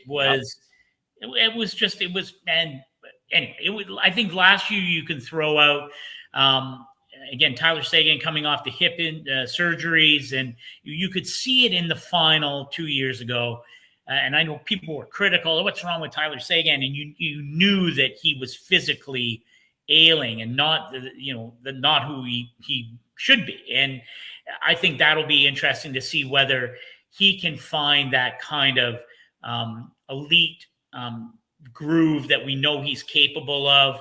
I think Jamie Benn, probably given the way he's played, and the expectations have to be muted for Jamie Benn, right? Even though the contract suggests otherwise, he's probably a 50, 55 point guy. That's just the reality for him. But there are lots of young players in that lineup. Rope Hintz, who also went through injuries last year, Denis Gurianov, Yoel Kiviranta, the forward group there, they may not be the Tyler Seguin, Jamie Benn show anymore, but I think they're a team that will be able to keep pace offensively, and those young players are going to continue to get opportunities. The back end is outstanding and interesting. We talked about Minnesota and the departure of Zach Parise and Ryan Suter ending up in Dallas, I think is fascinating. That back end already featured John Klingberg, one of my favorite guys in the NHL going into his contract year, and Esa Lindell. It's Mira Heiskanen, of course, the star of the group. The question, I think, for Rick Bowness, how do you make sure all those guys get the opportunities and the ice time that you want them to get? Ryan Suter's used to playing a lot of power play time. He's used to playing 24 minutes a night or whatever it is. That's not going to happen there. And I think the interesting part for me is, what do you do with John Klingberg then as he heads into a contract year? Still an elite defenseman. No one moves the puck along the blue line, in my mind, as well as John Klingberg, or he would be in that top group and getting pucks on net. And a guy who's much loved in that room, but he's going to get paid. And can he get paid in Dallas? I don't know. It's and then the goaltending, it just looks grim for Ben Bishop. I don't know, what's going to happen with Ben Bishop. Clearly, bringing Braden Holtby into the group suggests to me that the expectations for Ben Bishop are modest at best. And now you still got Anton Hudobin and Jake Ottinger, really interesting sort of decisions there in goal. I keep saying this about every team, it seems like. Are there going to be 8 teams from the Central in the playoffs? But I like Dallas, again, to be in that playoff mix. I think they do bounce back after last season. Yeah. So Scott, let me. Yeah, you brought up John Klingberg being in a contract year. Looking at it with our friends at Cap Friendly over here, if you are correct, that's good for Dallas. But if they fall short of the playoffs, there's a lot of work to be done in next off season for the Dallas Stars. There's a lot of unrestricted free agents. A lot of people could go in a lot of different directions. You got Joe Pavelski, He's 37 years old. Alexander Radulov, 35 years old. You know, it makes you wonder, is Dallas going to try to buy up at the deadline? Or again, once again, if things are not working, these are and with only 1 year on the cap hit there, they're legitimate questions. Rentals. Yeah. It could be like these guys could be shipped off as rentals if it doesn't work, and if it doesn't work out with Holtby or Hudobin, or very unfortunate about Ben Bishop. I really hope that the best comes for him. Yeah. But nonetheless, a lot of work to be done in Dallas. So it really makes you wonder, is this almost like a last dance for Dallas after their bubble appearance in the Stanley Cup final? Yeah, no, I think it's absolutely fair. And you talk about the age of those players. I know people just sort of assume Patrick Kane will be the captain of Team USA in Beijing. Put that C on Joe Pavelski without any problem at all. And he is, not to go down the rabbit hole, but, if Doug Wilson could do a do-over in San Jose, and if he paid Joe Pavelski, even the term that dollar term that he got in Dallas, as opposed to perhaps spending the money he did on Evander Kane, what would life look like then? But to me, that I raise that as a testament to Pavelski's leadership, and he's the consummate pro. And I think you're absolutely right. If the Stars if they somehow find themselves on the outside as we approach the trade deadline, the line would be long for teams, hoping to add a guy like Joe Pavelski at the trade deadline. No question. Oh yeah. And to even think also about Erik Karlsson as well, which again, another rabbit hole you don't want to get down, because the Sharks can last the whole 40-minute conversation. Scott, let's go down to, let's go north of the border to Winnipeg. And Nate Schmidt was the big acquisition of the offseason. They claim also to be in the running for the playoffs again. And as you brought up earlier, the more we talk about this could be a 7-team division. Obviously it's not going to be, but the way we talk about it, there's a lot of ups and downs for certain teams. And apparently for Winnipeg here, they needed to shore up that blue line. They re-signed Neil Pionk to go alongside Josh Morrissey. Now you've got Nate Schmidt as well. And obviously Nate Schmidt became expendable when Oliver Ekman-Larsson went to Vancouver. Also, last year, he didn't really have that great of a year, and there was a lot of turmoil there between, I believe, him and Travis Green as well, their head coach in Vancouver. So what do you see with Winnipeg now? And keep in mind also, Pierre-Luc Dubois, following the trade from Columbus to Winnipeg, he was, for the most part, pretty quiet. Yeah, no, I'm fascinated by the Jets, who, was obviously surprised, sweeping Edmonton, and then really, falling off the map after the Mark Scheifele hit, and which caused him to miss the balance of their very brief series against Montreal. So a lot of players, I think, with lots to prove and lots to answer for. I love the ad of Nate Schmidt. You go back, for me, how important he's been. He was in Vegas. Just an absolute gem to be around. And I think he will fit nicely with Paul Maurice. I think that's a great ad. And I think that blue line, we talked a lot in the last couple of years, Dustin Byfuglien and all the departures, Ben Sherratt, all the departures from the blue line, and how it took time for Kevin Cheveldayoff to repair, that back end. And I thought by the end of last season, they were well on their way. And I think Nate Schmidt's a huge addition and helps bolster that top four.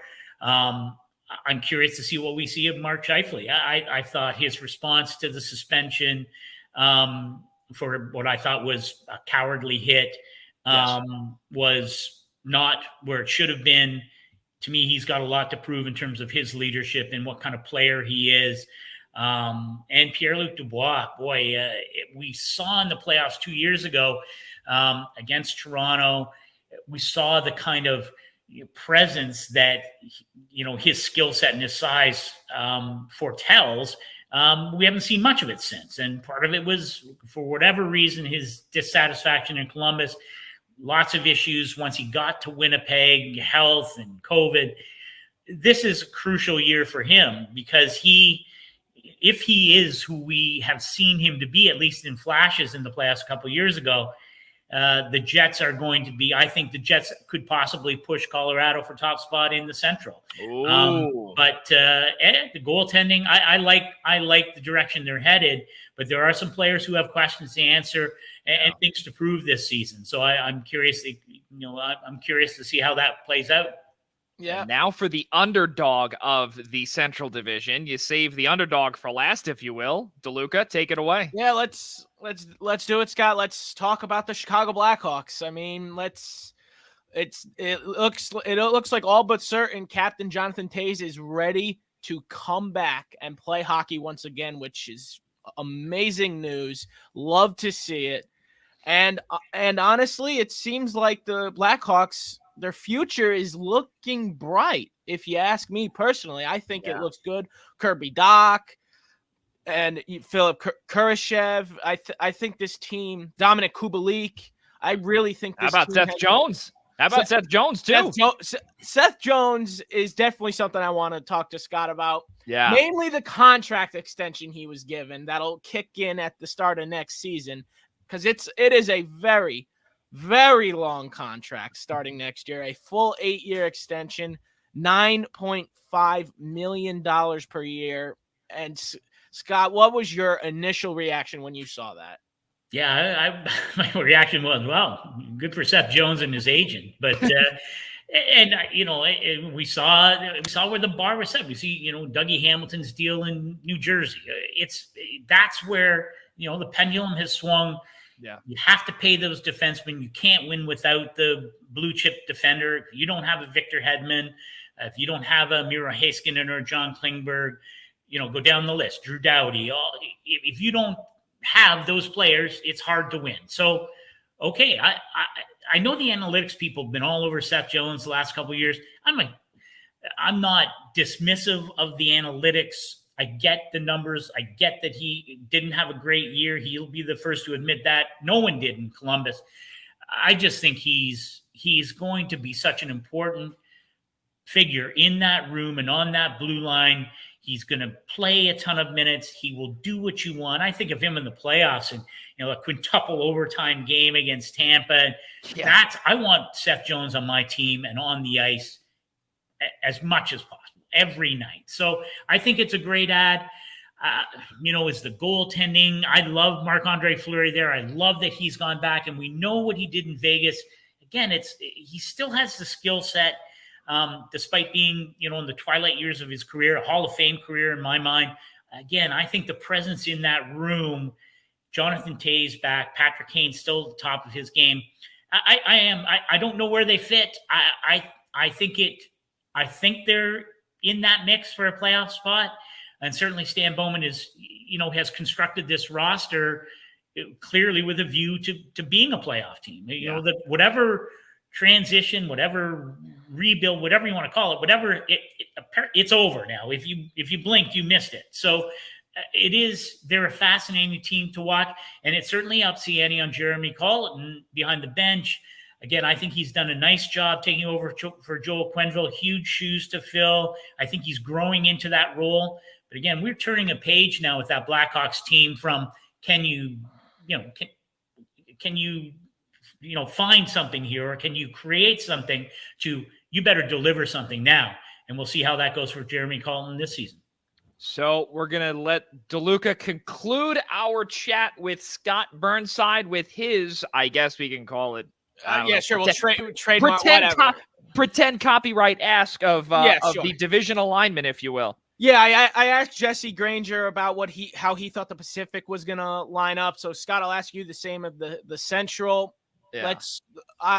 Me personally, I think it's a 5-team division, 5-team playoff with how weak the Pacific actually is. Yeah. But I am not you, so why don't you tell us how you see the 8 teams in the Central lining up, and how are they gonna?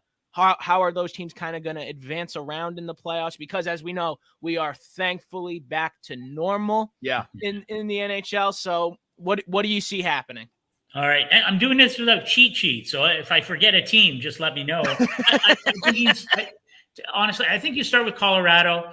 I like Winnipeg to slide into second. I think the Blues bounce back into third.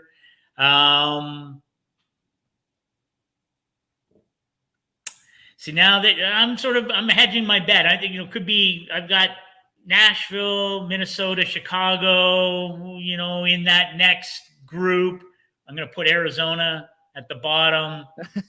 Who am I missing? What's my other team? Just Dallas. So you've got Dallas. Okay, so I'm putting Dallas in that 14 group in that battle for fourth and fifth spot. So I sort of hedged my bet there, but honestly, I think it will be achingly tight. I think it's going to be great drama. I do think there will be 5 teams come out of the Central.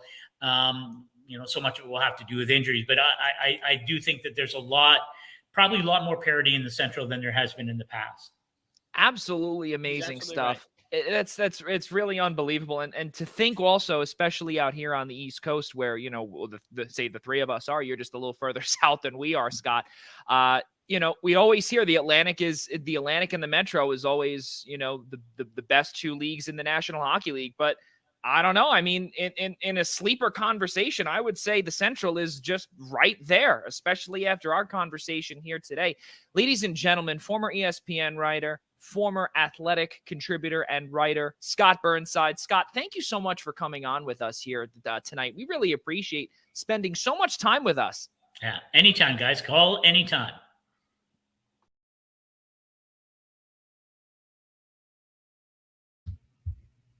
Or there we go. All I've got to say, ladies and gentlemen. Wow. So for those that were not aware, that was pre-recorded this morning, actually. We'll admit it. And we cannot thank Scott Burnside enough, formerly of ESPN, formerly with The Athletic, most recently with the Dallas Stars as their main media correspondent.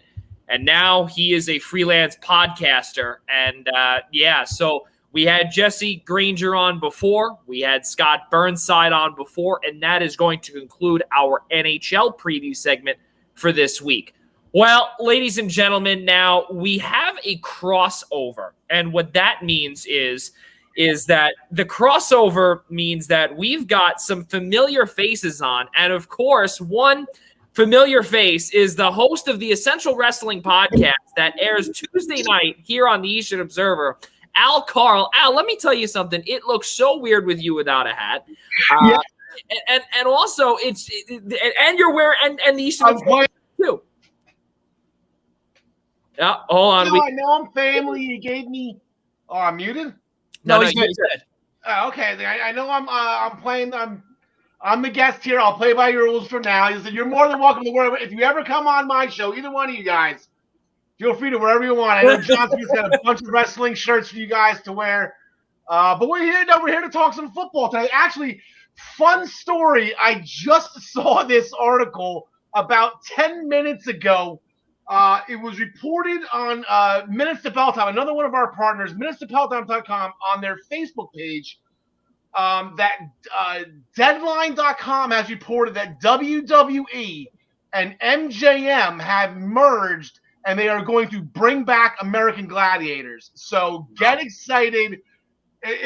We're going back to the 90s all over again with everything. Now American Gladiators is coming back and I'm excited. So I think I might be putting a job posting on behalf of the Eastern Observer. I might need a correspondent for that. Well, listen, it might just be. You're more than welcome to do so. But ladies and gentlemen, the Essential Wrestling Podcast, Al Carl, we're going to be discussing a lot about football here tonight. But before we get to Al, though, I do want to throw this one to Rob DeLuca just because he begged me not to bring this up, and we're still going to bring it up. Oh, no. And we're still going to bring it up anyway. And Al, last night, obviously, in Thursday Night Football, the epitome of Thursday Night Football was one of the worst matchups that we have seen in a very long time. And Rob said to me, please, why do we have to discuss this? This game is an absolute wash. We'll wait till next week. No, I hate Thursday night. Thursday night football is meant to be bad. There's a reason they play this game on Thursday, because not as many people can watch. Well, not only that, too, Al. This was Rob DeLuca last night when he was watching. Oh my God, it's so true. When he was watching Thursday night football, it was so boring. It was literally boring until the fourth quarter, and even then, the fourth quarter wasn't that exciting. What more is there to say? 24-9 was the score. The Carolina Panthers are 3-0, and obviously John Smith, who is a diehard Jets fan, is not on here to discuss the Robbie Anderson and the Sam Darnolds of the world, and really, talking about former Jets legends, of course, that really have made it big down in Carolina. Al, what do you see with this Carolina team? Are they a for real 3-0 team, or are they just a fake? No, we'll go for real 3-0 for now, because I think their defense is top notch now. And to John Smith's credit, okay, he was completely against drafting Zach Wilson. He wanted to trade back. He wanted to get more picks. He thought Sam Darnold didn't get his fair shake as a quarterback there, and rightly so. And he's showing that. Sam Darnold, again, 300 yards. Again, it's the second week in a row, and I believe week one, he just missed it. He's the model of consistency right now. It was a 23 for 45. I did some numbers dive. Last time I came on the show, I was unprepared. I tried to be better this time. Sam Darnold, he was the model of consistency. He's doing his job. I know a lot of the stuff the week before, it was the quicks to McCaffrey, and he was doing his thing. Now he doesn't have that, and now he's got to be, DJ Moore and Dan Arnold. They're going to be getting into the mix, but this defense is going to be what takes them to where they're going to end up overall. Whether it's 12-4 in a playoff team, or it's just that now it's when McCaffrey's out, they can just shut down Darnold and just let just game plan against that instead of having to worry about McCaffrey. So I do think this defense is for real. I'm having a hard time. I know they beat up on who the last 2 weeks. First off, obviously week one was the Jets. Yeah, and then week two it wasn't a great team either. So, but they're handling them. Yeah, they're doing what they're supposed to be doing if they're going to be a contending team. It's really crazy. And you know what? I don't mean to interrupt you, Al, but it's really crazy to really say contending team Carolina Panthers, and Super Bowl 55 is upcoming, not Super Bowl 50. Cam Newton is no longer the quarterback anymore. It's really weird to see. Now I'm going to throw this one to DeLuca, because there's obviously nothing more to talk about here tonight with the NFL except for Thursday Night Football. Well, real quick, Rob, I'm going to interrupt you. The last time that they were 3-0, they went to the Super Bowl. That is very true. So look, this last night, aside from Thursday Night Football being awful, let's actually talk about the Panthers here. Sam Darnold is literally proving everybody wrong, and that the problem was he was on the Jets. Not that he's a bad quarterback. The problem was he was on the Jets. And it's been proved through 3 games that, as Al said, that defense is top notch. The under has hit all 3 times last week. Yep. So it's all 3 times this season for the Panthers. Exactly 33 points have actually been scored in all 3 games. It's actually a crazy stat to think about, that the defense has shut them down so much. Oh yeah, I didn't even think of that. Yeah, I randomly found it on Twitter. But nonetheless, I do think this is a for real 3-0, because they're out here to prove something. Sam Darnold's out here to prove something. They have the defensive weapons to hang on to this. So it's going to be really interesting to see how this team goes moving forward. And besides that, I mean, what more is there really to say about the game other than the Panthers had a great game? Yeah. There's no doubt. And I mean, there's really not much to talk about with the Texans whatsoever. Brandon Cooks did his thing. All right, that's who they played. There really isn't much to say, because, look, did Davis Mills have a bad game? No. But it's not going to solve anything, especially while Tyrod Taylor's out. So, granted, there was not a lot of hope for this Houston team to begin with. And right now, they're just a dead body floating in the water as this season's going to drag on. Well, now I have to ask the two of you this because we are just heading into week number 3 or actually last night was the start of week 3, if you will. And there are a bunch of 0-2 teams. And, one of which being the Minnesota Vikings, where and you know what? That was my fault. I should have played the call of the Minnesota Vikings radio play-by-play man who said that the kick was good, yet it was so far to the right. And I should have played that. But that's That'd have been funny. That'd have been funny. That was amazing. That would have been absolutely phenomenal. But the best 0-2 team, going to start with you, DeLuca, is who? It's really hard to look at the standings in the NFL and really say, oh, this team's 0-2, but they shouldn't be 0-2. It's the way things just played out for them. And honestly, there is a case for Minnesota. Everyone thought that Minnesota would be right there giving the Packers a run for their money. So I think that what the best thing they can do here is I think it might be Minnesota, but I'm gonna pull up the standings here and talk about it. But I do believe that, Joey, you make a case for them because really, you're not going to expect this team to lose a lot more games, especially with the way their schedule's coming up. So I think Minnesota's going to get themselves into the win column eventually. So in reality, you have to just think. You got to think long term. You got to look at strength of schedule for everybody. But honestly, when it comes to 0-2 teams, I mean, you also got to look at a team like the Indianapolis Colts. But no quarterback. I mean, with no true quarterback there at the realm right now, because Carson Wentz is a walking sheet of glass. So it's really hard to say what they can become, and then you have to look at, and that's pretty much it, really, because you look at the Detroit Lions. Everyone expected them to be 0-2. You look at the New York Jets. Everyone expected 0-2. Really, it's really just the Colts and the Vikings at this point where you can pick from. So now, just to play a little, and to have a little fun here, because Al Carl is all about fun. We know that, so that means we have to have that. In our show. We have to have that in our show too, because we don't really have enough of it, especially when Ian Schraier is on here. But it's always just straightforward, straight serious stuff. All work here. Are you saying you want to play fast money right now, Joe? Is that what you're saying? Oh, I will play fast money right now. Is it Sam Bradford or is it Carson Wentz that is a bigger sheet of glass? What say you, Al Carl? Yeah, that's good. RG3's got to be in the conversation too. I remember when they traded him to Baltimore, they wrapped him in bubble wrap and sent him over there to make sure he got there safely. That's a good. I know Sam Bradford's probably the more expensive. He was. They started that rookie capital because of him, if I remember correctly. Right? He got like $80 million. Yes. Yes. And then he's been. Oof. Well, you see.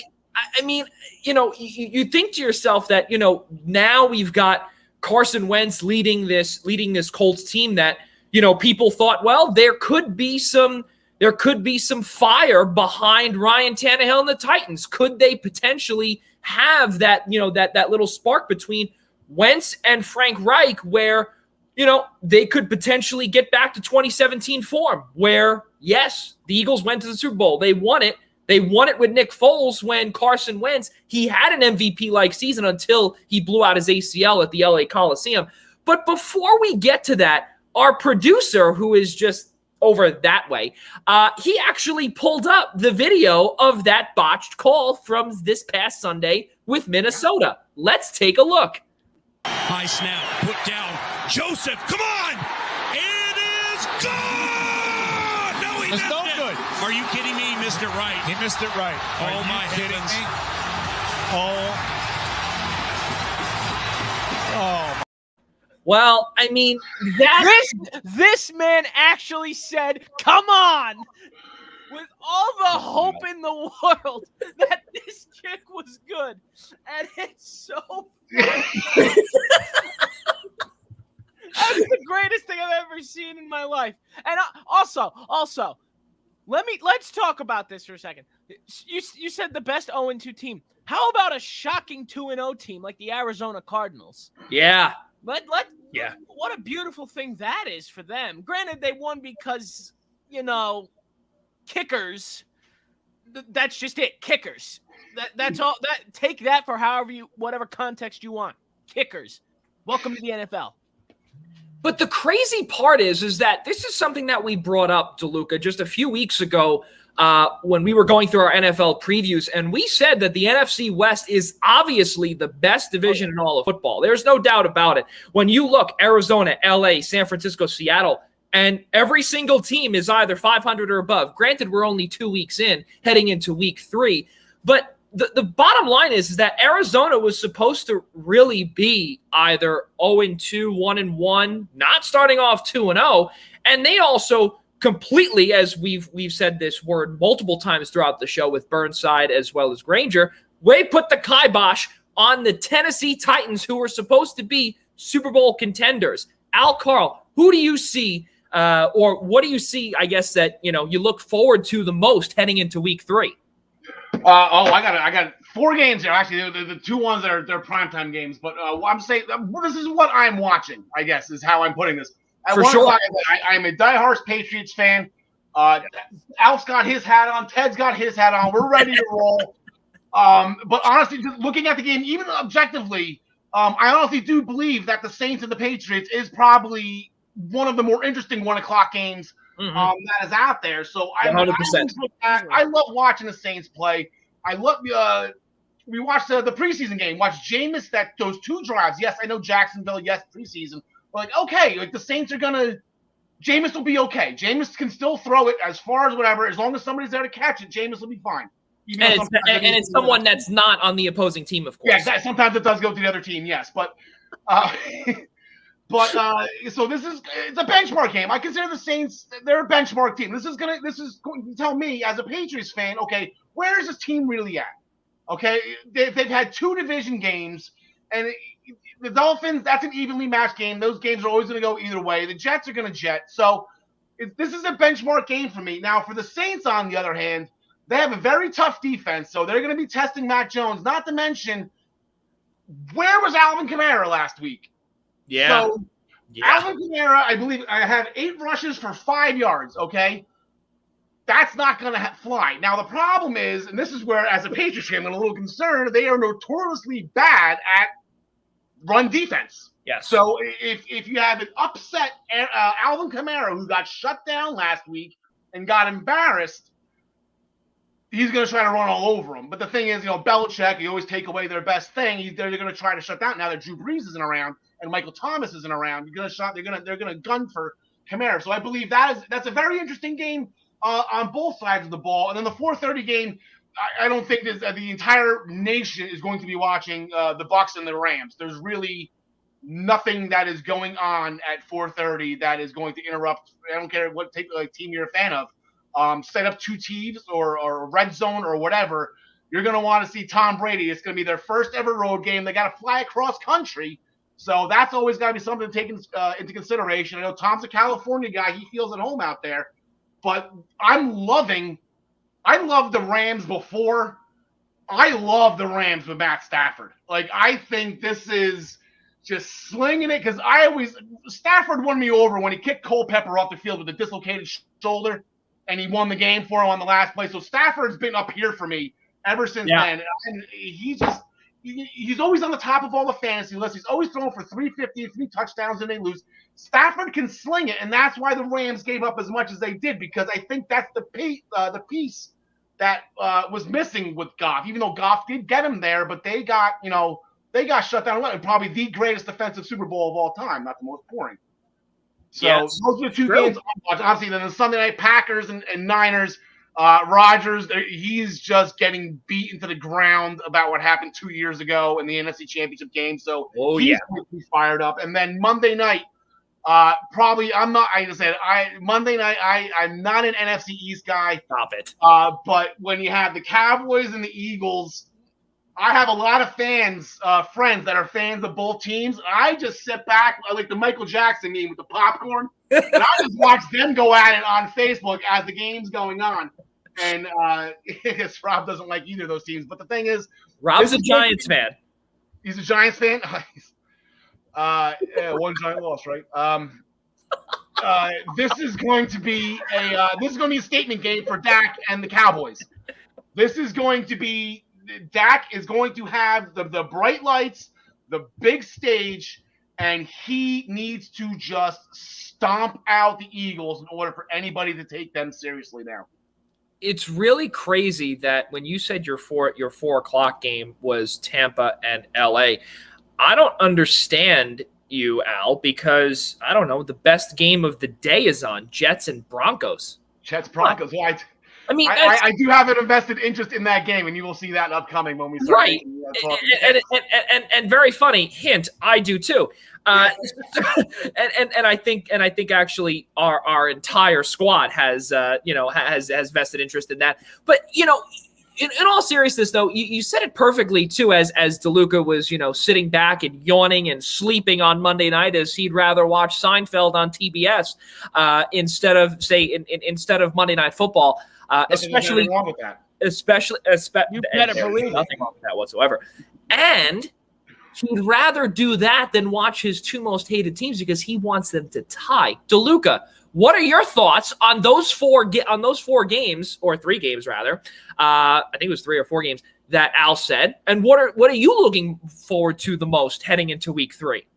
Yeah, I mean, look, Al has it right. Look, how could you not want to be watching Rams-Bucks? I mean, this is going to be a phenomenal game.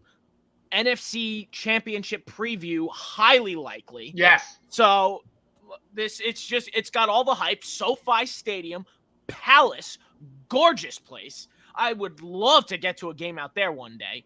Oh yeah. I have weird, like, I never want to go to California, but I want to go to this stadium. It is a phenomenal stadium. I want to see this Palace. Biasly enough, as a New York Giants fan, I've got tickets for it. It's Eli Manning Day in East Rutherford, retiring the jersey. It's going to be a beautiful halftime ceremony. How many interceptions will Daniel Jones throw on there? Just for 17. Just for Eli Manning. Nonetheless, I think it's going to be a beautiful halftime ceremony. Do you have any face memes ahead? Any memes? So many former players are going to be there. It makes you wonder if they're going to allow Eli to throw one last touchdown pass to somebody. I guarantee you, I would love to see. You mean an interception in the back of the end zone? Like a Victor Cruz, Plexico Burris, one of those key guys from all the big games that you just get one last throw into the end zone. It gets the crowd crazy at halftime for no good reason. Because here's the thing. The way the Giants play football, games are, for whatever reason, always close at halftime. It's the second half where it all goes away and blows up in their faces. So it's just a way to keep the crowd fired up. I think it's going to be beautiful. So I'm loving Giants Falcons for personal reasons, but also, I'm also loving Patriots Saints, as Al mentioned. That's going to be a good game. I mean, there's still no Thomas for the Saints, so it does leave a big hole for them. But I think it's going to be a good game overall. Mac Jones has been good to start the year. Yeah. So I think this is going to be a big test for him, actually. Yeah. The Saints do have a good defense. So I think this is going to be a very, very big test for Mac Jones. So I'm definitely going to be checking the scores and stats of that game while I'm sitting in MetLife. So, and then, 4:30, as Al said, 100% that game. Primetime, Look, it is Eagles Cowboys. That's always a grudge match. Just sit back and watch. It's gonna be a close game because it just always is. 2 young quarterbacks trying to prove that they belong here. Dak needs to get back on his high horse and be the quarterback he was prior to his injury last year. Jalen Hurts has plenty to prove in that he's a mobile guy. He's been playing well for the Eagles. Let's not get anything wrong here. Jalen Hurts should have been the starter from the moment they drafted him. So nonetheless, I think it'll be a close game. I personally believe Dallas is probably going to win the game, but nonetheless, but I'm not going to take that to the bank just because that's what happens in the NFC East matchups. You truly don't know what you're going to get. So that's the way with a lot of divisions too. A lot of divisions.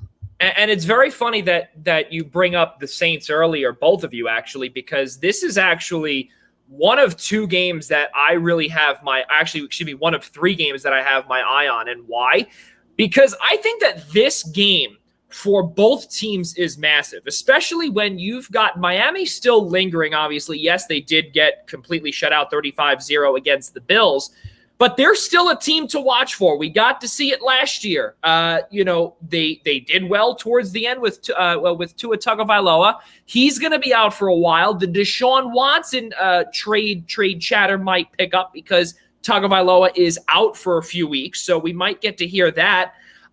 Jacoby Brissett, former Patriots backup quarterback, is going to be starting down there. But you look at the Saints right away because now you've got this unexpected team in the Carolina Panthers who are projected to finish either dead last in the bottom of the NFC South or even in third, that now they might have to play this game as a win-now game. You have no choice. This is a must-win game for them because they could be looking all the way up top to the Carolina Panthers, and they could be falling out of reach before Week 10. That would be really crazy stuff to see. And also, this is something else, too, that I brought up last week or 2 weeks ago with Rob DeLuca, or actually last month. I don't even remember when, our final Monday show. Long time ago. Yeah, exactly. A long time ago. Indianapolis and Tennessee is another big one, too, because Tennessee is 1-1. If Indianapolis gets in, or rather, if they come away with the victory, both teams are 1-2, and the AFC South would officially be, I would say, the second worst division in all of football, which no one thought that in the beginning of the season, where they thought Tennessee, now that they got Julio Jones, they revamped that secondary a little bit. Yeah, maybe that they could really, take things to the next level, especially to get Tannehill some help. They lost what's his face? They lost Jonnu Smith to your New England Patriots. They brought in Ferkser. He's hurt now. They brought him in from Green Bay. He's hurt. Now they have to head down to their second string tight end, and that was the safety blanket, Jonnu Smith was, for Tannehill. Now there might be a little bit of growing pains there, if you will, in terms of the chemistry with the wide receivers. And another game that I look forward to seeing also, oddly enough, is Seattle and Minnesota, 4:25. And I'm going to go off a little bit here, not on a tangent, but away from you guys, where Tampa Bay and LA is obviously the marquee game of the week. But Seattle and Minnesota, this is another team that is another game that is must win for both teams, especially because with Arizona playing Jacksonville, this is another team in Arizona that most likely will be, if I was a betting man and I had to put my last dollar on a team, it would be Arizona to go to 3-0. And if Seattle were to win or even lose 1-2, and you have to look all the way up to Arizona, and most likely, or not even most likely, but if LA were to win, they're 3-0 also, and Seattle was supposed to be, second or potentially even first. They were supposed to lead the NFC West. And Minnesota, for instance, they could really be at 0-3 if things do not go in their favor. Really crazy stuff to see that we're talking about must-win games here in the third week of the season. And as Al Carl always says, the season is just flying by. The season's just flying by. It is. Actually, Joe, real quick, if I can go back, I want to get some love because I haven't do whatever you like. I haven't known two teams. You gave me that question in the notes, like who's the best known team? And I looked at them. I think there's only 6 of them. There's not many. There's 6 or 7 of them, right? There's not that many. Yeah. There's a lot of parity going on, a lot of 1-1. You're right. The Indianapolis Colts, they're in the conversation. But when you have 2 quarterbacks right now, you have none, right? Isn't that the old saying? So I didn't want to pick the Colts. And then obviously the Minnesota Vikings, that's the other obvious pick. But then I think they've allowed about 75 to 80 points already in both those games that they played. I mean, they're getting – so, yes. The defense is getting shredded. So I'm going to go a little out on the limb here. I'm going to go with Detroit on this one. I'm going to go with the Detroit Lions on this one, and here's why, right? So last Monday night, watching the game, right, first of all, week 1, all right, San Francisco's got a tough defense, right? Well, Detroit and Jared Goff, who's playing with a huge chip on his shoulder, hung 33 on him, all right? So you have that. Plus, last Monday, they were beating the Packers at halftime before, I guess, the Packers figured out what was wrong in the locker room and then came out and smoked them. But they had the lead. Goff threw that dime to Hawkinson in the corner of that was probably one of the prettiest touchdowns I've seen in a while. And there's been some good ones. But the thing that was sticking out to me during that game and even during that broadcast is Louis Riddick. Now, I don't know how you guys feel about announcers or commentators, whatever. I like Louis Riddick. I respect Louis Riddick for who I love that broadcast. And as an administrator, I like how he talks football. He is in love with this Detroit Lions offensive line. Yes. So, in my personal opinion, I think the offensive line is probably one of, if not the most important thing in football. Because if you don't have a line, you can't run the ball. And if you don't have a line, you can't protect the quarterback, a la one giant loss. You can't protect the quarterback, you're not going to win. Okay? So look at Kansas City last year in the Super Bowl. What's that? Look at Kansas City in the Super Bowl last year. Yeah. If you get to the quarterback, you're going to win. So if Louis Riddick he said it, I think the exact quote was, Detroit is good on the offensive line. I think they're just young, and that's what it is. So I think Detroit, and I think they have somebody tough this week too. I forget who they're playing. They're going to be 0-3. Baltimore. Yeah, they're going to be 0-3. Okay, so which is fine, but I think they're set up, and then their head coach, which is fine. It's okay. We know that. Fine. It's whatever. Detroit's going to do whatever. As long as they don't go 0-17 and break their own record, they're fine. But their coach is Dan Campbell. And fun fact about this coach that stayed on Monday, I actually stayed up for Monday Night Football to watch this game. He is the first player to become a head coach who played for Bill Parcells. Wow. Well, so I did not know that. So he's a Parcells guy, and you saw him on the sideline. He's still jacked. He's still hitting he looks like he can still play. Dan Campbell. I'm like, all right, okay. Oh, yeah. I'm gonna watch Detroit. I'll pay attention to Detroit. But yeah, they could do it. And I think the Jets have small promise too. I like Salah. I think he's the guy that can get behind, but their Jets are they're gonna jet. Well, they are. That's what they are. The Jets will jet. Right, exactly. The Jets will just continue to jet. And DeLuca, look who just popped in the comments. Look at this. He didn't come on the show tonight. Even though we told him to. He had a long day at work. So yeah, I know we did. But if you could chime in on the Facebook comments, why can't you do it live on the air? That's all I'm saying. I'm not gonna blame him. He did have a long day at work. But I mean, if you're gonna make all these intelligent comments, why not allow the beautiful viewers to see you? Well, not only that, listen, this is what before we get to the question, Al, we do have a segment on this show of what really grinds our gears, and this is exactly what grinds Rob DeLuca's gears, is that he cannot see Ian Schraier. That's really it bothers me every week. Going back to the offensive line issues, quote, issue for the Lions on the offensive line is injuries have ravaged it. Decker and Ragnow can anchor that. Yeah, that is definitely true. And now we've got another one. Issue with the Lions is that they've been ravaged by injury. If healthy, Decker and Ragnow now combined with Sewell, if they can just overcome being the Lions. That's it. That's the same problem the Jets have. Right. Right. Exactly. That's the problem. That's the issue is that, and you know what? And actually, I'm going to throw the two of you under the bus here. Who might be the worst, Lions or the Jets? Who could win that game? Or would it be a 3-3 tie if the two teams? No. Lions by like 20. No way. Yeah, are you kidding? That's a blowout. Yes. Wait a minute. That's a blowout. Hold on a minute. The Lions can run them over. Well, all right, let's keep on moving forward here, ladies and gentlemen. Now, as we brought up earlier, we've got our survivor pool. Now, what that really means is that we don't actually have people eliminated, since we only have about, I think, 12 of us, which is really there'd only be essential wrestling people left. We'd all be dead, Joey. Exactly, and Al did the standings, and obviously for the crossover, we get to have some of his graphics on our show, and it'll be vice versa when we come on his show and whatnot. It's going to be tons of fun this entire season. We're going to have Al on, we're going to have John Smith, John DeCani, the rest of the crew on at some point for sure. And the standings right now, Al, if you want to pull this up here, we have two different standings right now. This is the ones for our guys. These are we are picking this week coming up. So, Real Madrid. What's that? With Gary's pick. Okay. Time out. All right, let's just go back here. Okay, Gary Mahaffey is our NXT United Kingdom correspondent. He lives in Belfast, Northern Ireland. He doesn't understand the concept of football, so I'm like, Gary, we're doing football picks. So he sent me Real Madrid as his pick for this week.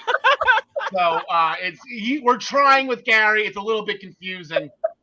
But God bless him. He's great at what he does for corresponding NXT UK for us over there in Ireland. But yes, we have myself, Ryan Joy, Travis Severance. We got the Broncos. They're got a home game. They got the Jets. We'll take care of that. John DeConnie picked the Broncos last week, so he had to go elsewhere. He went with Joey, what you were saying before, the Arizona Cardinals. Yeah. Down in Jacksonville. I do believe that is a road game. That is cross country. Yeah. Possible trap, that west to east jump. You're playing at 10 in the morning if you think about it. So that's depends true. if Kyler Murray, I guess, is awake at that time of the day. John Smith's going with, like I said, the Baltimore Ravens. They're going to Detroit. Like I said, I tried to pick home teams. John Smith, John DeConnie, they went with road team. And then Tyler, I understand that I tried to make this a 6-on-6 just so it's fun and even. And I know that Tyler and myself, we were the original hosts of the Essential Wrestling Podcast. He's going to bring us down, man. First of all, he put the Giants in week 1. So I'm like, okay, Tyler. Okay, whatever. Get your Tyler Giants out of the way. Tyler a Giants fan? Yes, Tyler. Get your Tyler, pick out of stop the way. picking them. Don't pick the Bears. We need them to lose, dude. So- we have the Bears pick. We need them losing. The Bears are playing Cleveland. I don't know if that game. I think the game is in Cleveland as well. It is in I Cleveland. can't imagine Justin Fields going into the dog pound and winning that game. I don't. I can't imagine that. So Tyler, just like he does with his wrestling picks, he doesn't pick too well in wrestling either. So this is pretty much on par for us dealing with Tyler Adele on a weekly basis. Oh, good Lord. Well, John DeConnie is he's watching us. John, cannot thank you enough for we're going to have you on at some point here throughout the football season, of course. And so going back to what we were talking about earlier with the Lions and the Jets, the Lions would win that game on the field, but at least the Jets players get to live in beautiful northern New Jersey. That's the consolation for being a Jet. It's a beautiful home, sweet home, North Jersey. Exactly right. That's yeah. Listen. I'd rather live there than in Detroit. Also, for Ian Schraier, can Ronaldo come back to Madrid and play left tackle in the NFL? I mean, excuse me. Hey, listen. You never know. Listen. If you can get him over to Manchester, then sure, go ahead. I don't know, or from Manchester. I don't know. Go ahead. And of course, Ian, even as a Giants fan, don't sleep on Justin Fields' stud talent. Yes.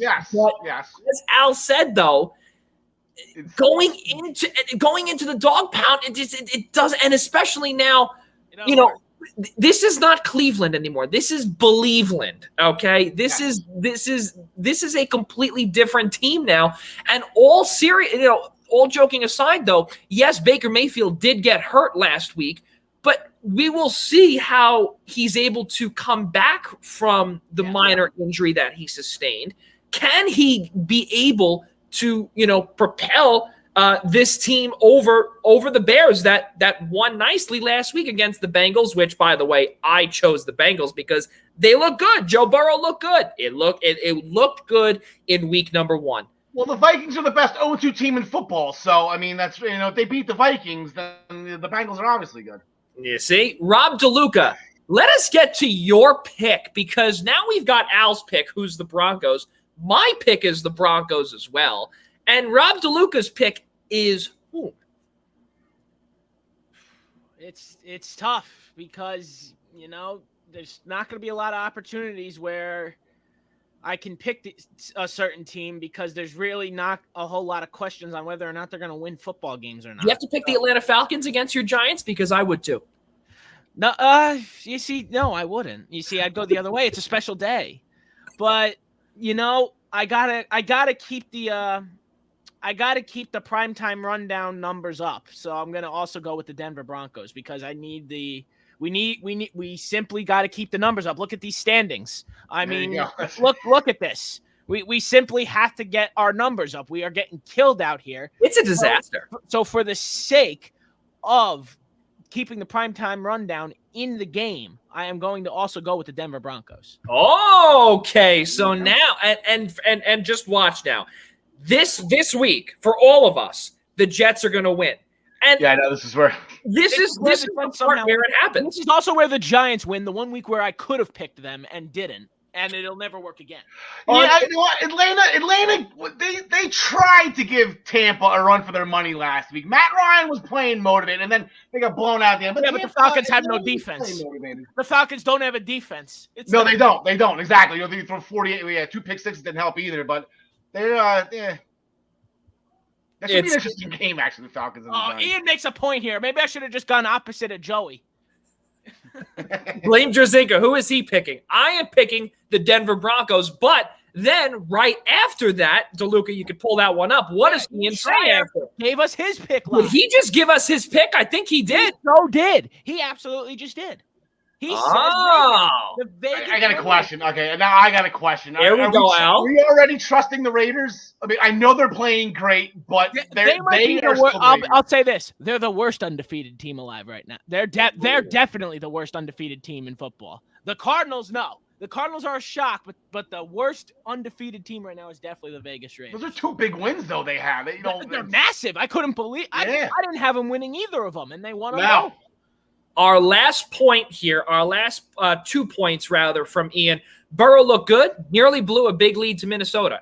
I don't know. A win's a win, ain't it? And that ain't his fault. That's his no defenses. Exactly. There's literally nobody on that defense. What can you do? Well, you want the guy with you want the guy with the long orange hair back on the defensive line to save the Bengals? Like, survived an OT. Vikes are a good D? Yikes, Al. Yikes. Yeah. Well, I trashed their defense earlier. I believe that was the case. I don't know if Ian maybe heard a little bit late. It's fine. It's okay. Yeah. So that is okay. And now 75 points in 2 games. That's not up. It's the children's show. Damn it! Don't pull that up. Great first half team, second half team that could lose to fecal matter. Wow. There are children watching. We can't say that. My goodness, Ian needs to go to bed. I think that's why he's not here as well. That I think is the biggest thing here. My goodness, we're going down a rabbit hole like how Scott Burnside said after. We do not want to go down. Crazy stuff, ladies and gentlemen. Let us conclude our show by doing our kudos. And Al Carl, this is going to be his first time doing kudos on this show. And we will get to him last year. We're going to save the best for last for his kudos. That can be anything. And if this is your first time watching, for as long as we have made sweeping changes to this program, we have done a kudos segment where it has been myself, DeLuca, and Ian Schraier, as well as any other guest that stays on with us all the way till the end of the program. They come up with any kudos that they like in any single sport, any single entertainment, anything that is literally anything. So, Rob DeLuca, it's all yours.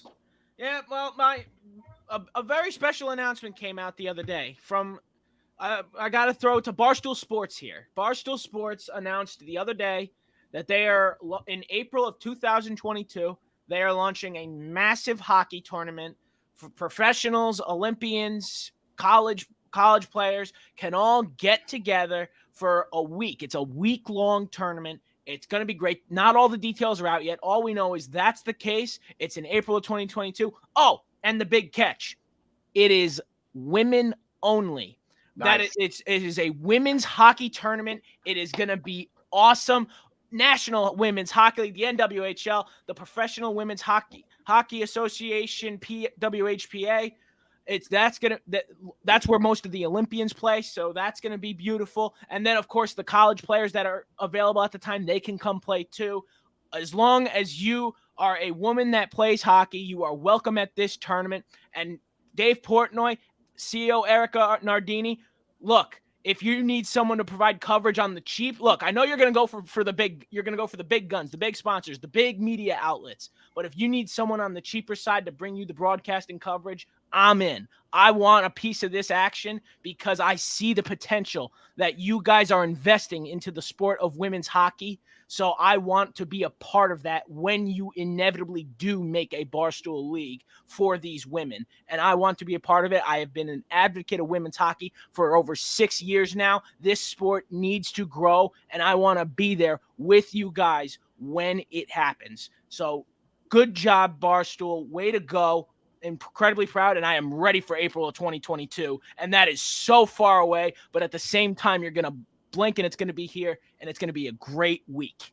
Amazing stuff to see. But not only that, you discussed also about how you've been a part of women's hockey for so long, the Metropolitan Riveters as well. That's right. You're a big fan of them as well in the NWHL. Really cool stuff too. And yeah, so let's keep on moving here, and my kudos is going to go to a partner of the Eastern Observer, the New York Professional Scouts Association, former president, now the secretary, Chicago Cubs scout Billy Blitzer. He called it a career on Sunday. 46 years of Major League Baseball service that he's dedicated throughout his entire life to really Major League scouting, and the scouts in baseball never get any coverage.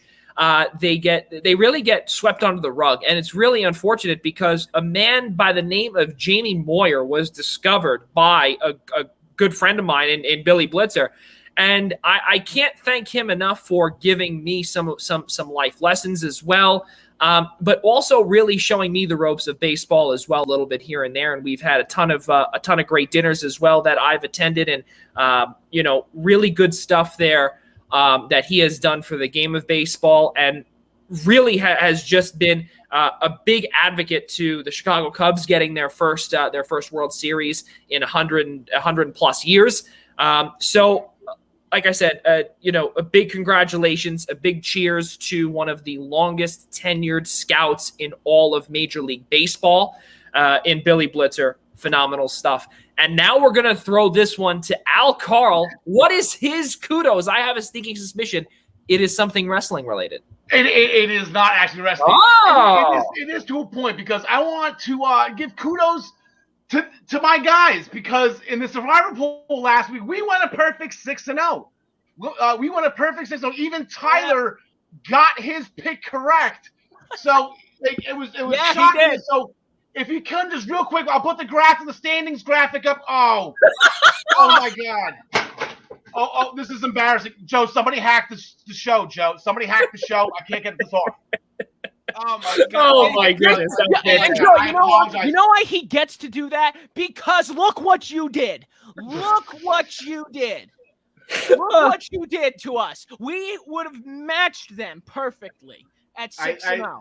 That was completely unprofessional on my part, that was unprofessional, Joe. I sincerely apologize.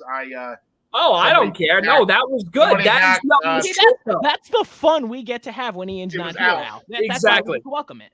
It was out. No, that is the utmost truth, though. Think about it, because you went a full 6-0, and of course, I brought the guys down 5-1. It's brutal stuff. And I don't even know. It's horrendous, and I really should be ashamed of myself. Well, here's the thing. We're having fun with it. The six of us, we're having fun with it amongst ourselves on the Essential Wrestling Podcast. We're competing against each other, but we are a unit, because Joe, I do believe it was an unsigned agreement, an unsigned wager here. I do believe the loser of this keeps Tyler. So we are taking this extremely seriously. And we just that's pretty good. Are we allowed to reject that trade? Oh my goodness. Ladies and gentlemen, a phenomenal power, Joe. You can taste the power. A phenomenal show here tonight, but let's get some.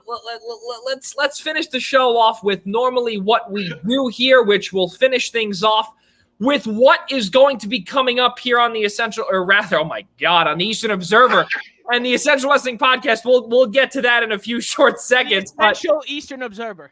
There we go. Yeah, right, exactly. So the New York Professional Scouts Association and the Eastern Observer continue its partnership as we continue our Scouts Minute segment. Episode number 73 comes your way tomorrow when we highlight the Brooklyn Dodgers, San Francisco Giants, and Seattle Mariners former area scout John Purek, or otherwise known as Whitey, tomorrow morning at 11 a.m. Eastern Time right here on the Eastern Observer. Also, join our good friend from Minutes to Bell Time, Ryan Joy, every Monday through Thursday with the Daily Wrestling News Show. Ryan Joy comes your way as he talks about wrestling every morning, Monday through Thursday, from about 10 a.m. to about 10:40, Monday through Thursday, right here on the Eastern Observer. And we will leave this one to Al Carl. Al, to give us a little segment of what you're going to be. The Essential Wrestling Podcast every Tuesday night at 6 p.m. at all of the Eastern Observer platforms. Anyway, you are watching this show, you will be able to watch ours. Again, 6 p.m. on Tuesdays. This Tuesday coming up, we have a jam-packed show. There is a WWE pay-per-view called Extreme Rules on Sunday night. Last year, somebody lost an eye at that show, so that's always fun to watch. Oh my God! It was somebody lost an eye. Okay. All Elite Wrestling, they're doing a two-part. This is actually kind of fun because this is sports related. A two-part show. Part 2 is tonight. It's called Rampage Grand Slam, and it is live from Arthur Ashe Stadium in Queens, where the U.S. Open is. So they did a show there Wednesday. They're doing the second part of the show there tonight. 20,000 people at Arthur Ashe Stadium. It's going to be a great show. And then we have our own draft as well. We have the WWE draft we have to break down and discuss Tuesday. That will be next October 1st, October 4th. They shuffle up the rosters every year, and it's a little more fun now because half of WWE is on USA Network and the other half is on Fox, and it actually is an executive draft because they want the ratings on both shows. So, companies and networks, they get upset when so-and-so gets this guy and so-and-so. So it's a little fun, and it shakes things up every once in a while for WWE. So we have a fun show planned on Tuesday. And, of course, on the Daily Wrestling News Show, I'm Ryan's guest on Mondays. I do believe he is off on this Monday, though.